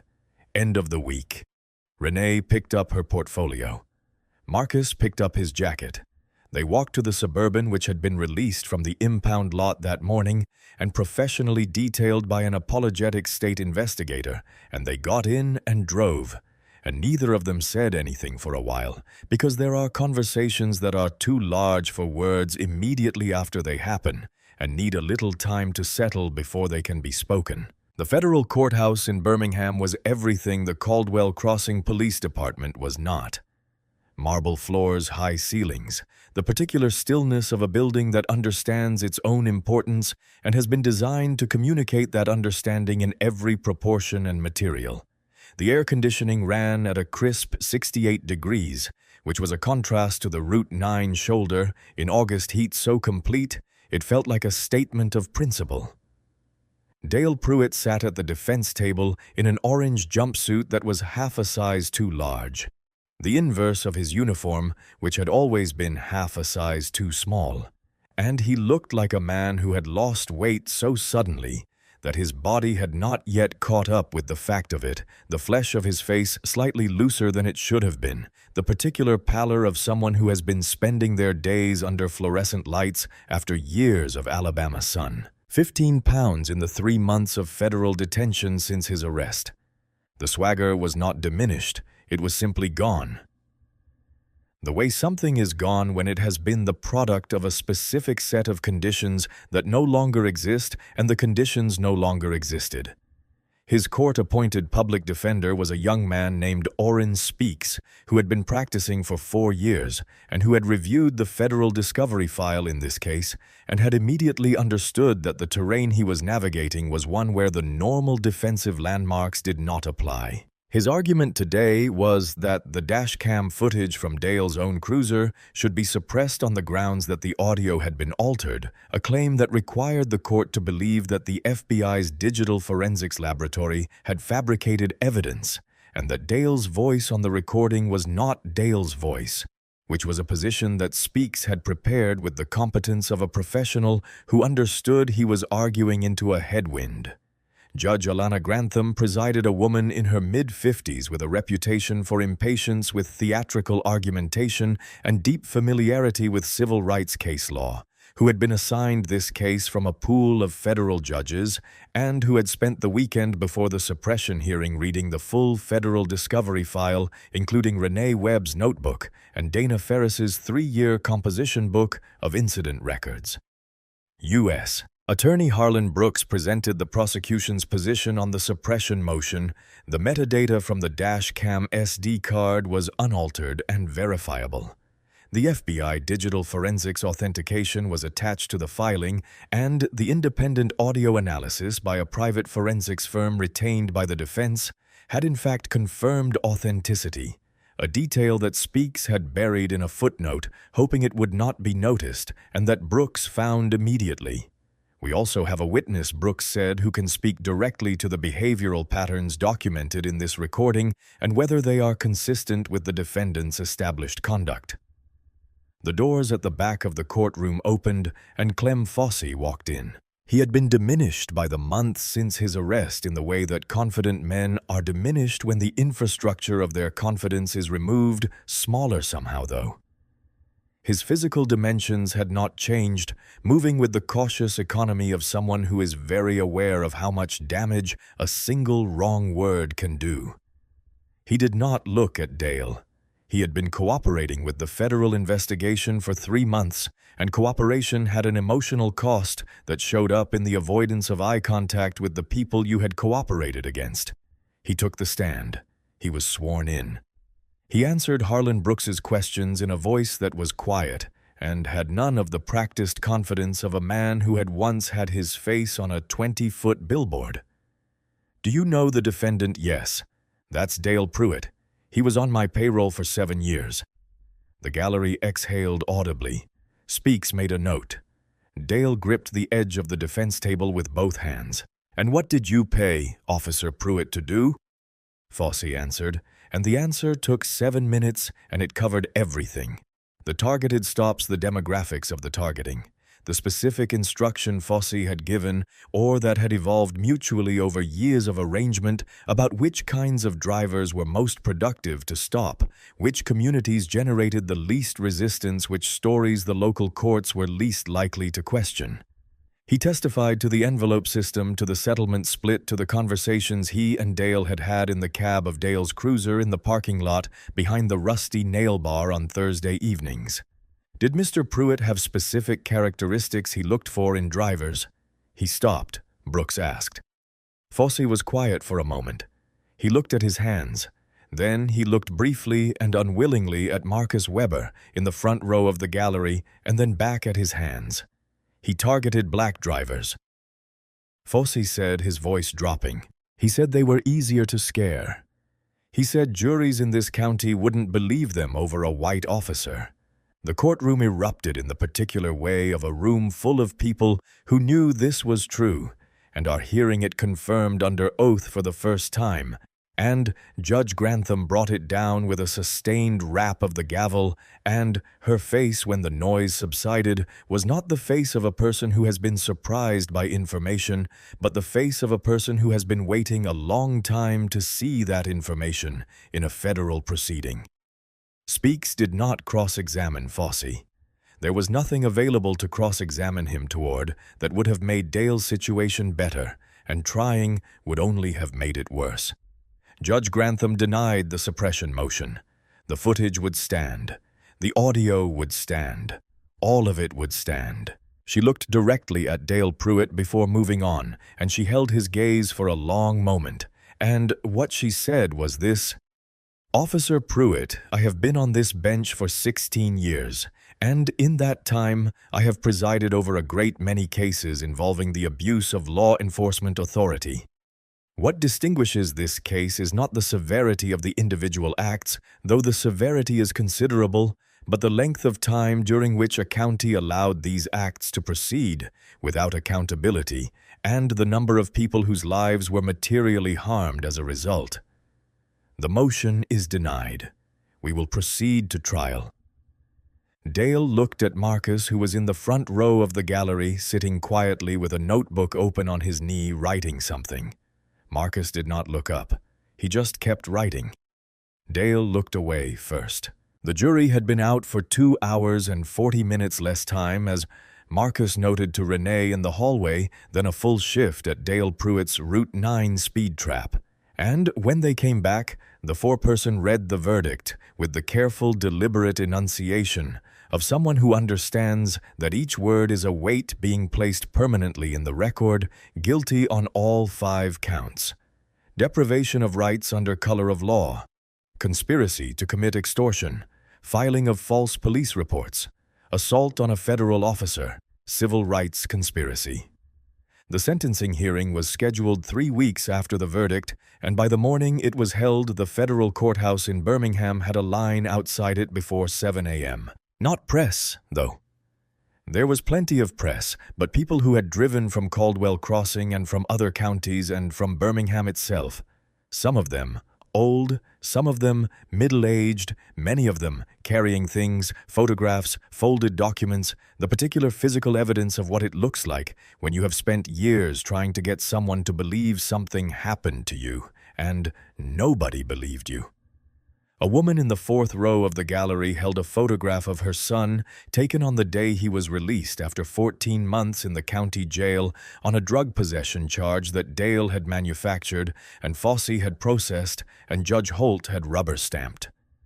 The boy in the photograph was 19, and he was smiling the way 19-year-olds smile when they don't yet know what's coming. And the woman held the photograph with both hands in her lap all morning and never once put it down. An elderly man in the second-to-last row had driven 4 hours. He didn't speak to anyone.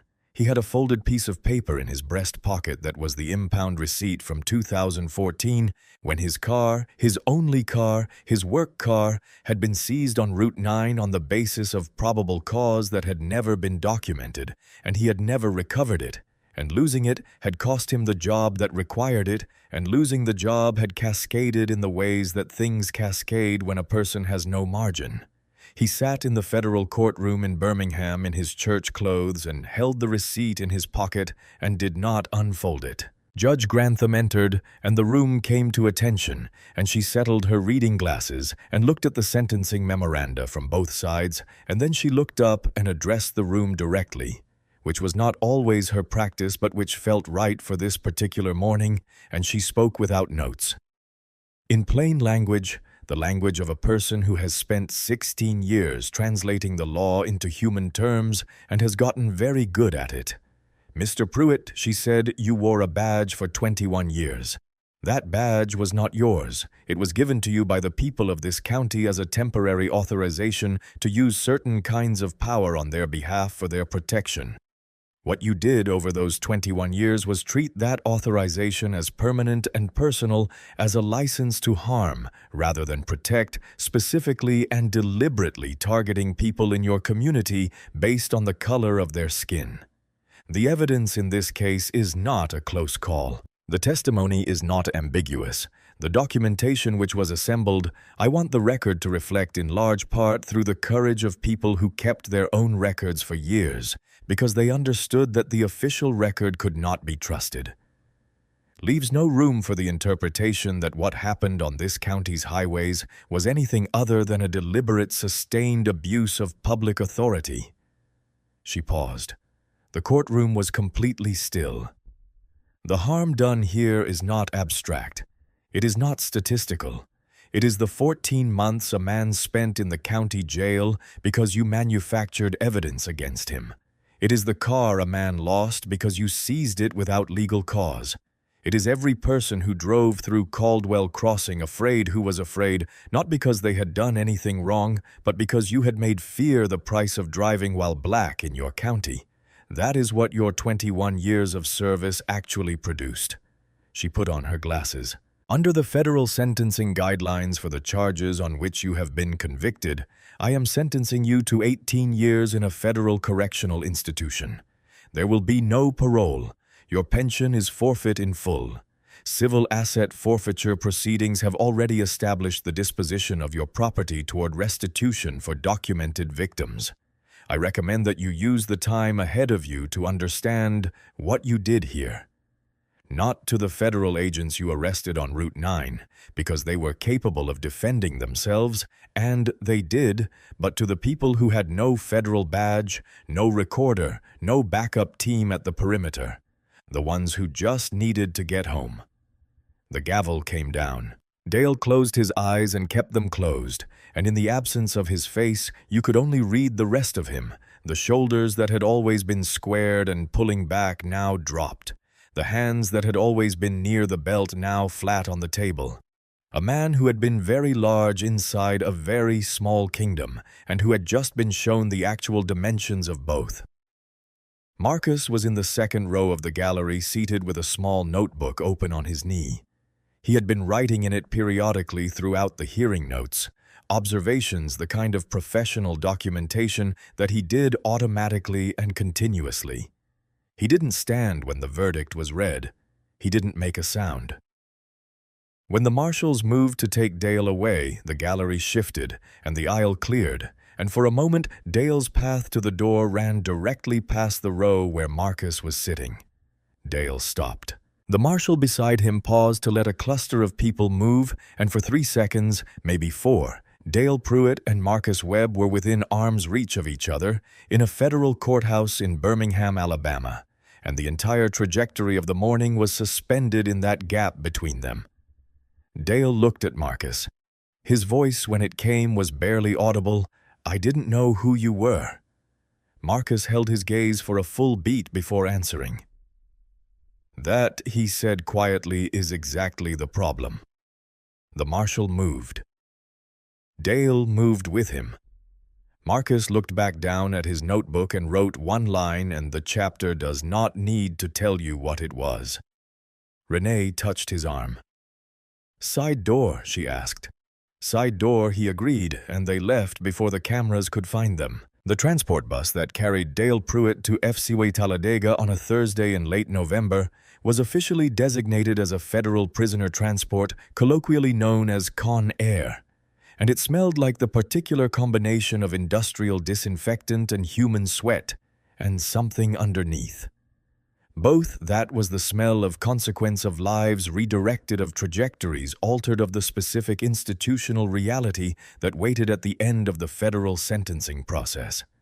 Dale was shackled at the wrists and ankles, connected to a seat chain, wearing a beige jumpsuit that fit him the way nothing had fit him correctly since the arrest, the way clothes fit people who have lost weight, not through intention, but through loss of appetite, through the metabolic cost of sustained fear. He was surrounded by men he did not know, in a moving vehicle he did not control, headed toward a place where the credentials that had defined him for 21 years were not only useless, but actively counterproductive.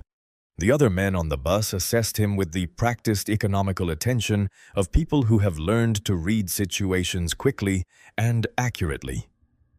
Because reading situations quickly and accurately is a survival skill in environments where the stakes of misreading are immediate and physical. They assessed the soft hands. They assessed the pallor.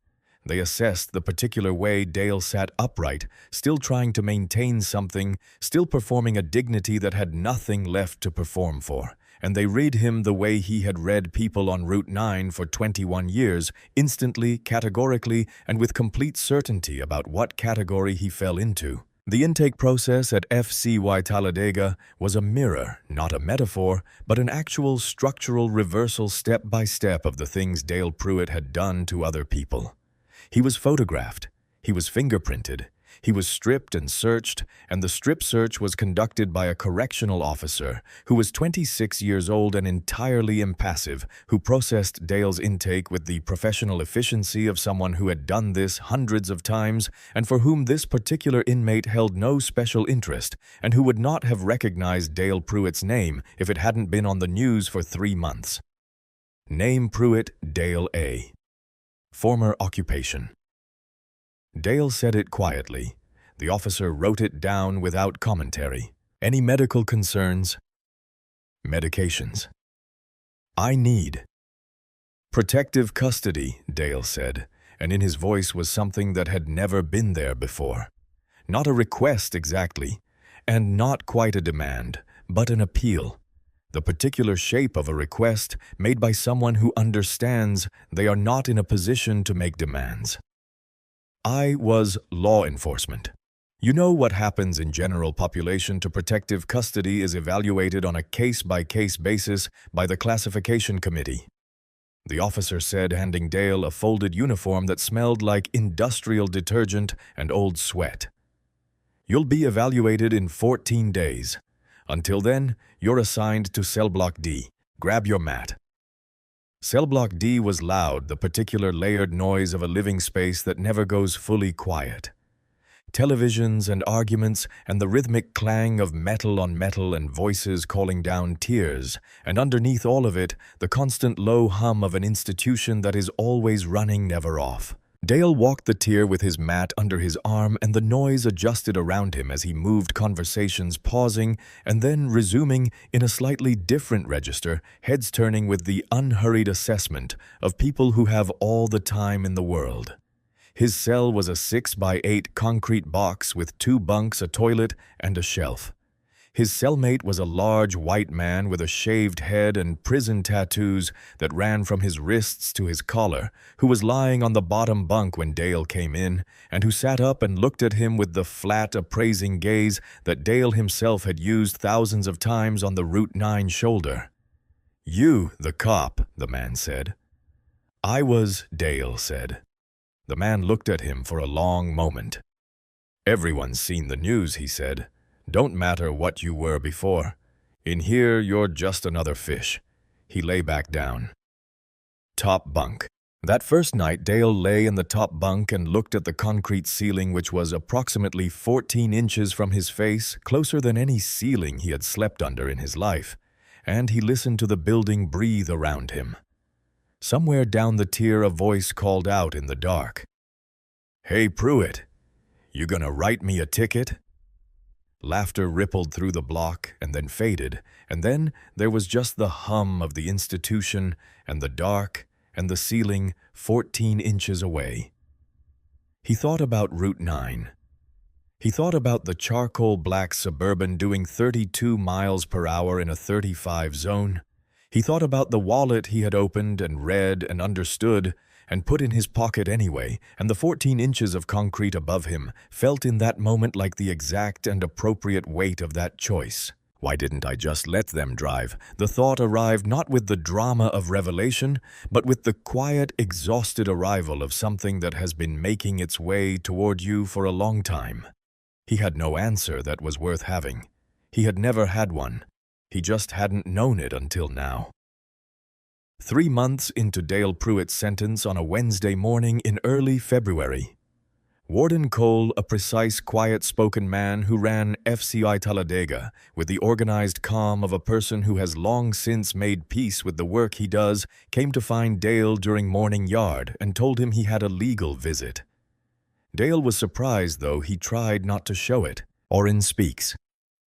His public defender had concluded his involvement with the case at sentencing, and the appeal Dale had filed was being handled by a federal appellate public defender in Montgomery, whom Dale had spoken to once by phone and who had told him with the professional honesty of someone who reads case files for a living that the evidentiary record in his case was, and he was choosing this word carefully, comprehensive. He was led to a private visitation room, not the open visitation area with the plastic chairs and the phone handsets, but the attorney visitation room, a smaller space with a metal table bolted to the floor, and 2 chairs and a fluorescent light that buzzed at a frequency slightly too high to be comfortable. He walked in expecting Speaks or perhaps someone from the appellate office, and found Marcus Webb sitting at the metal table in a dark charcoal suit with a paper cup of machine coffee and a manila folder in front of him, looking rested and composed in the particular way of someone who has been sleeping well and eating regularly and spending their days doing work that feels meaningful. The contrast between them was not something either man needed to comment on. It was simply there, present in the room, the way the fluorescent buzz was present underlying everything. "What are you doing here?" Dale said, sitting down. "I told you." "I'd see it through," Marcus said. There was nothing hostile in his voice and nothing warm. He looked at Dale with the same professional attention he brought to case files, complete and undeceived. "I wanted to see if the system worked." "It worked," Dale said with a bitterness that surprised him by being genuine rather than performed. 18 years. "That's not what I meant," Marcus said. "I meant I wanted to see whether the people who were supposed to be protected were actually protected. Fosse is serving 12 years. Holt is serving 9. Tarver is serving 6. The towing company owner, the doctor, they took plea deals, and they are cooperating with ongoing investigations in 2 neighboring counties. Ferris is working civil rights enforcement for the federal government. Deb Price is testifying in the expanded case and is under federal protection. Those are the people the system was supposed to protect. That's what I came to see." Dale was quiet for a moment. Outside the door of the visitation room, somewhere in the facility, a door slammed and the sound carried through the walls. "There's another reason," Marcus said, and he opened the folder on the table and turned it toward Dale. "Judge Holt cooperated, but he's protecting a layer above him. County officials in 3 states who fed cases into the Fosse network, judges, sheriffs, city attorneys. The full extent of the network requires someone who was present at the operational level, someone who knows names, dates, and locations that aren't in the documentary record." Dale looked at the document. It was a DOJ cooperation agreement, and the number printed in the reduction of sentence section was legible from where he was sitting from 18 years to 8, with good behavior consideration for additional reduction. "If I talk," Dale said, "I'm a snitch, and snitches in federal. If you don't talk," Marcus said, "you serve 18 years and you're 65 when you get out. And everything you might have told us gets buried with the rest of it, and the people above Holt keep doing what they've been doing in 2 other counties to people who have no federal agents in their cars." He paused. "I'm not asking you to do this for me. I'm not asking you to do it for some abstract principle. I'm asking you to do it because it is the only decision that makes the next 8 years different from the next 18, and because every man who was supposed to protect you, Fosse Greer Holt Tarver, has already signed a document that mentions your name at least 100 times. Loyalty was always their word for what they wanted from you. They never extended it." Dale stared at the document. He was thinking, and this was visible in the way his face was working, the slow assembly of a conclusion reached by someone who has been fighting the conclusion about the arithmetic Marcus had just laid out. About Fosse in a federal facility singing. About Greer's plea. About Holt, who had been the most protected of all of them and had lasted approximately 11 days before his lawyer negotiated a cooperation deal. The brotherhood that Dale had enforced and maintained and believed in for 21 years had dissolved the moment the cost of maintaining it exceeded the cost of discarding it, which was the moment of the arrest in the Caldwell Crossing booking room approximately 4 minutes after Marcus Webb made a phone call. He picked up the pen. The movement was not dramatic. It was tired, the motion of a very tired person reaching for something, because it is the most practical thing available, not because it is beautiful or because it means anything beyond itself.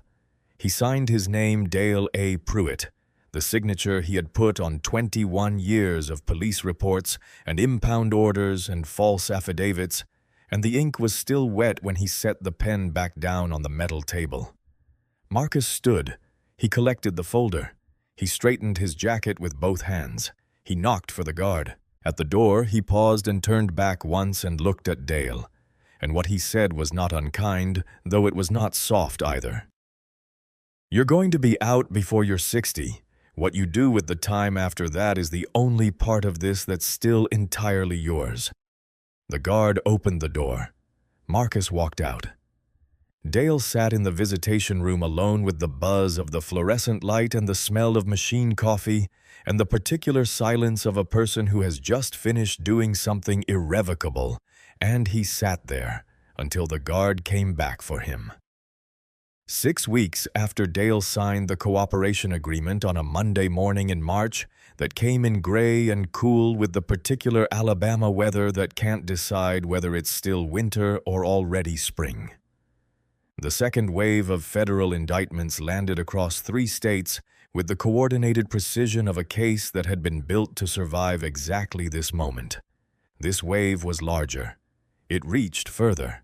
The documentary record that Dale provided, the names, the dates, the specific locations and amounts and arrangements that had never been captured in any official file because they had never been intended to be, was the key that unlocked the rest of the network. County officials in 2 states adjacent to Alabama, a sitting circuit court judge in Mississippi who had been signing authorization orders for information that served the Fosse-style operation in his county, a state assemblyman in Georgia whose campaign finance records suddenly made a great deal more sense in the context of the kickback structure that Dale described in 37 hours of recorded testimony. But the story of the second wave is best told not through the mechanics of who was arrested and when the mechanics were efficient and thorough and extensively documented, but through the people who felt it land. In Caldwell Crossing, a family, a mother and her 2 adult children, received a phone call from the Alabama Civil Rights Legal Aid Coalition, informing them that the civil asset forfeiture of their father's landscaping truck in 2019, a Dale Pruitt stop that had generated a Fosse settlement that they had never seen a dollar of, was being included in the restitution proceedings and that they would receive a check. The mother sat down in her kitchen and held the phone in her lap for a long time after the call ended. Not crying, just sitting with the information.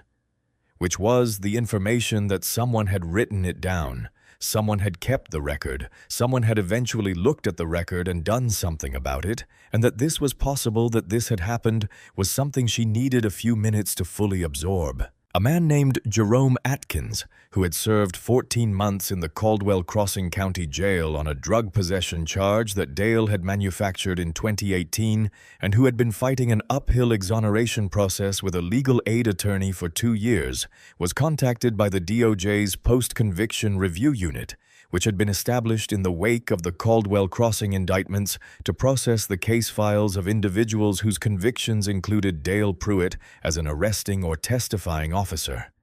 Jerome's file was reviewed, re-reviewed, and referred for immediate exoneration proceedings. His record was expunged within 60 days. This is 3 sentences in this story, and it was 4 years of Jerome Atkins's life. Officer Dana Ferris testified in federal court for 6 days across 3 separate proceedings, in each instance clearly and completely and without hesitation, reading directly from her composition notebook, where the dates aligned with the documentary record, and adding context where the documents were incomplete. She was offered, and she accepted a position as a federal civil rights field liaison with the DOJ's enforcement section, reporting to A.D. Gaines's office. Her first day in the new role, she drove down Route 9 on her way to Birmingham, and she slowed, not stopped, just slowed, when she passed the billboard frame because the billboard was gone. A county crew had come for it on a rainy Thursday evening, and the people who happened to be on Route 9 that evening slowed without anyone telling them to, and they watched the crane swing the frame down, watched the last of Clem Foss's enormous grinning face disappear into a debris pile, and nobody cheered or waved or made any particular sound. They just watched.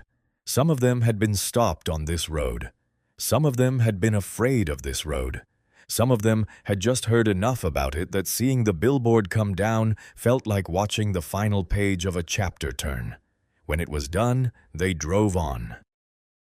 Deputy Troy Nettles accepted a 24-month probationary period with mandatory civil rights training, community oversight reporting, and monthly review by the state's new Law Enforcement Accountability Board. He kept his badge. He spent the first week of the probationary period reading every case file in his district going back 5 years, and he found 3 of them that he brought directly to the accountability board because he had decided to be a different kind of cop than the kind he had started out trying to be. And being a different kind of cop required as a first step being honest about what the old kind had looked like. He was 24 years old. He was still figuring it out. The story leaves him here unresolved because that is the honest place to leave him. Sergeant Lou Briggs retired under the terms of the plea agreement his attorney negotiated. No prison time, reduced pension cooperation with the administrative review. He moved to a town 3 counties east. He did not give interviews. He did not call anyone from the department.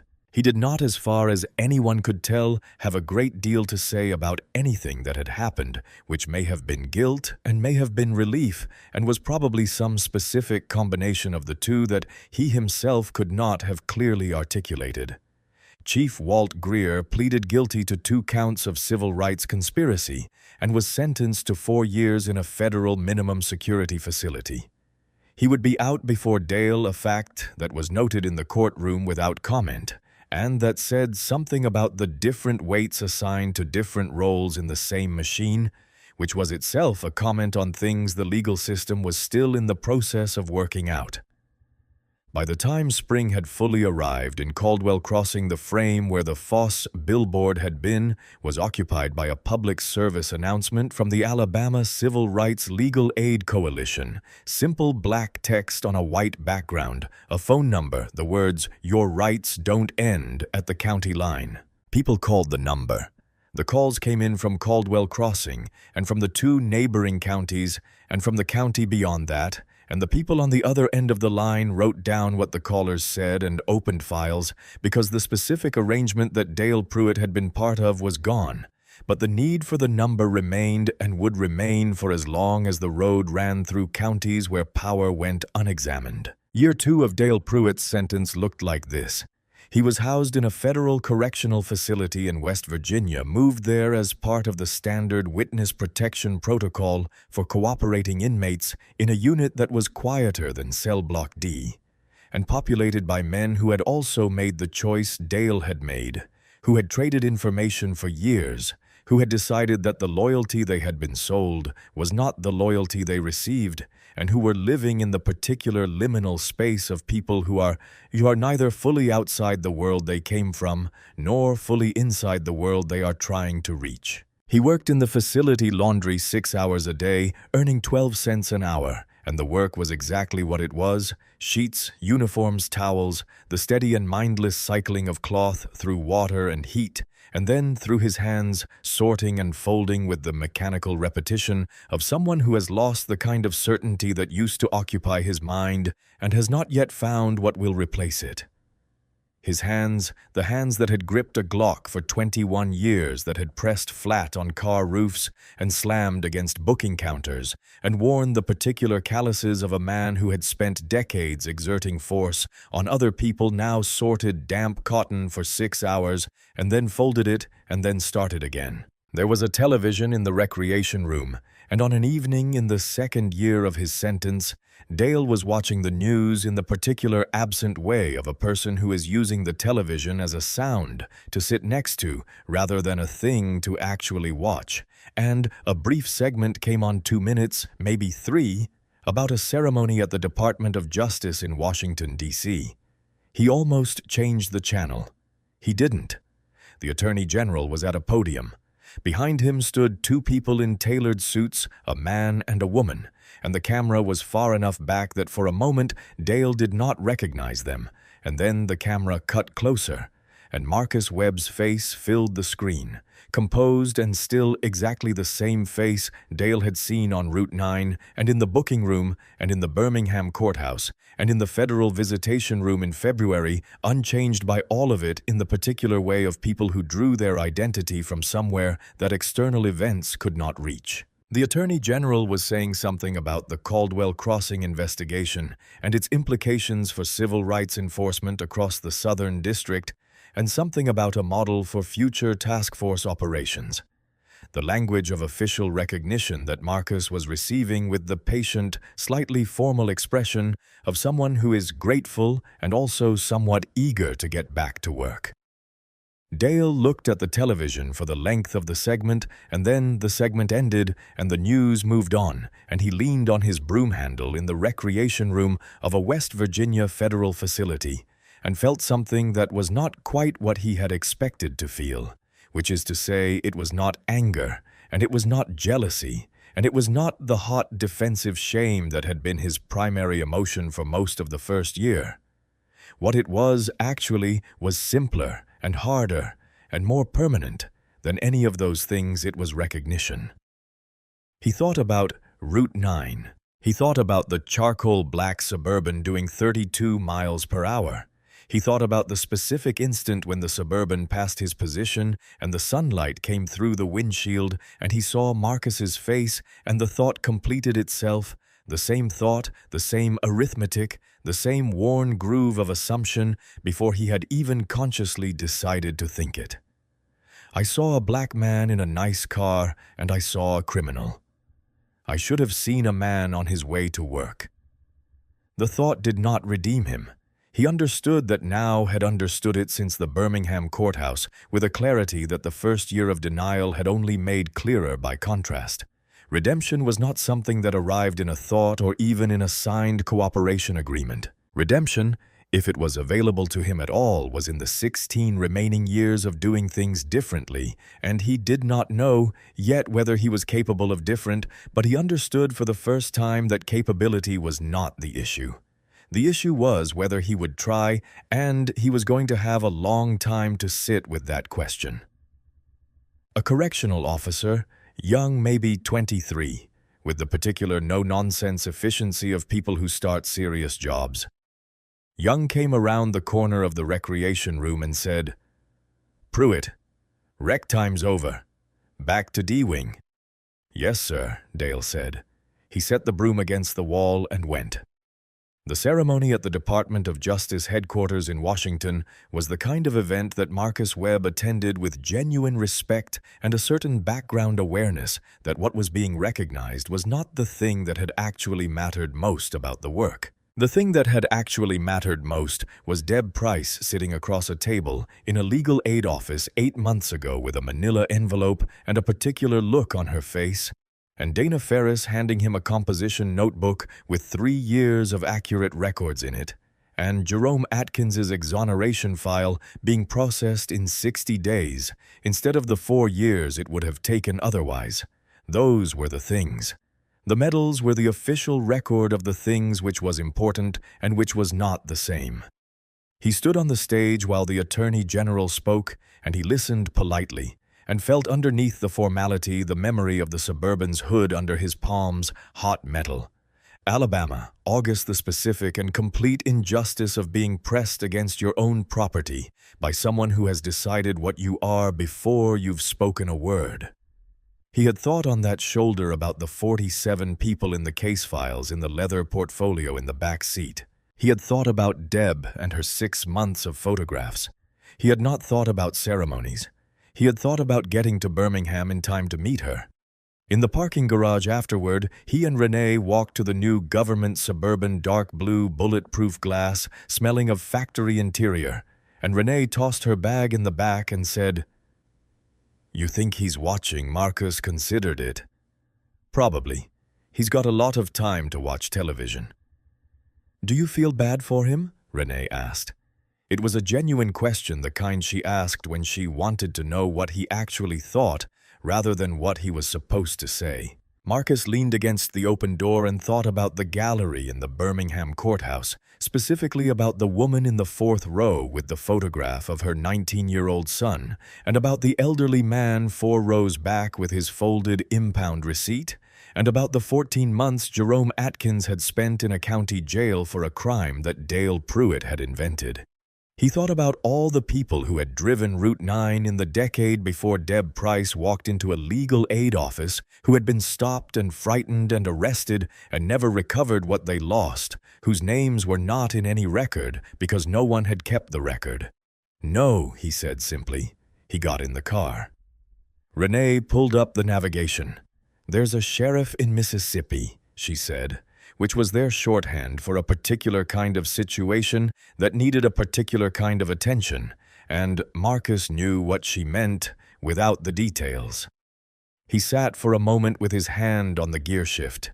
He was looking at the windshield of the car at the dim ceiling of the parking garage beyond it, and he was thinking about how different the last 2 years would have looked if a different man had been in the cruiser behind the Foss billboard on Route 9 on that August Tuesday, if someone had been there who saw a car doing 32 in a 35 and let it drive. He thought about all the Tuesdays that had come before that one, and all the people who had driven that road and not had anyone at the perimeter. He put the car in gear. "Let's go introduce ourselves," he said. The Suburban moved out of the parking garage and into the afternoon sunlight of Washington, D.C., and neither of them said anything for a while, and the road opened up ahead of them, and they drove. 6 months later on a Tuesday morning in October. Route 9 in Caldwell Crossing. Alabama looked the way it always looked at that hour. The pine trees catching the early light, the asphalt still cool from the night. A single pickup truck moving north at a careful speed, a farm stand opening on the east side of the road. The billboard frame that had held Clem Fosse's grinning face for 11 years now held a white background with black text and a phone number, Alabama Civil Rights Legal Aid Coalition, Know Your Rights, Call Anytime. It was not beautiful. It did not need to be. It was visible from the highway in both directions, and the phone number was large and clear, and the line when people called it was answered. A young black woman named Avery was driving this stretch of Route 9 at 7:45 in the morning southbound on her way to Birmingham for the second week of her new job at an engineering firm that had hired her 3 months out of Auburn, and that paid her for the first time in her life enough to be driving a car that was not 10 years old. The car was a deep green Honda Accord, 3 years old, and she had been careful about the speed limit for the entire drive. Careful the way that black people who drive certain roads in certain states are careful the reflex that lives in the body before it lives in the mind, the survival instinct her parents had given her alongside her name. She saw the cruiser in the turnout near the old Baptist church, the same turnout, the same church, the same particular angle of early morning sunlight, and she felt it, the tightening the hands going to 10 and 2, the mirror checked the inventory of her documents, the particular quality of alertness that was not exactly fear, but was fear adjacent, the body's preparation for a thing that might not happen and that she had to be prepared for anyway. The cruiser pulled out. Avery's breath went shallow. Her hands were already in the right position. She was already slowing, already reaching for the interior light switch, already thinking through the protocol hands visible. Announce every movement, stay calm, stay calm, stay calm. The cruiser came up beside her. The window went down. A young officer, white, maybe 26, with a careful face and a uniform that still looked new, said, "Ma'am, your registration sticker is expired. 30-day extension notice, just take it to the DMV when you get a chance. Have a safe morning." He handed her a paper through her open window and pulled back and returned to the turnout. Avery sat on the shoulder of Route 9 for a moment. She did not move immediately. She sat with both hands on the wheel, and she looked at the paper the officer had handed her, a standard extension notice, a form, her license plate printed on it in neat type, and she felt the breath come back into her body in one long, slow exhalation. The kind of breath that carries something out that has been held in for a very long time. The accumulated tension of a woman who had driven 100 roads like this one and had prepared every time for something that this time had not arrived. She exhaled. She sat another moment. Then she put the car in drive and pulled back onto Route 9 and headed south toward Birmingham, and the road was clear in front of her, and the pine trees were gold in the morning light, and the billboard with the phone number caught the sun and was briefly very bright, and she drove past it doing exactly the speed limit, which was 35. The road was just a road. It went south toward the city, toward the job, toward the morning. It was a Tuesday, and the light was doing something beautiful on the asphalt ahead of her, and she let herself, for the length of the drive, simply drive. Dale Pruitt is currently serving year 2 of an 8-year reduced sentence at a federal correctional facility in West Virginia. He lost his pension, his property, and the authority he mistook for identity. Marcus and Renee Webb continue to serve at the highest levels of federal law enforcement.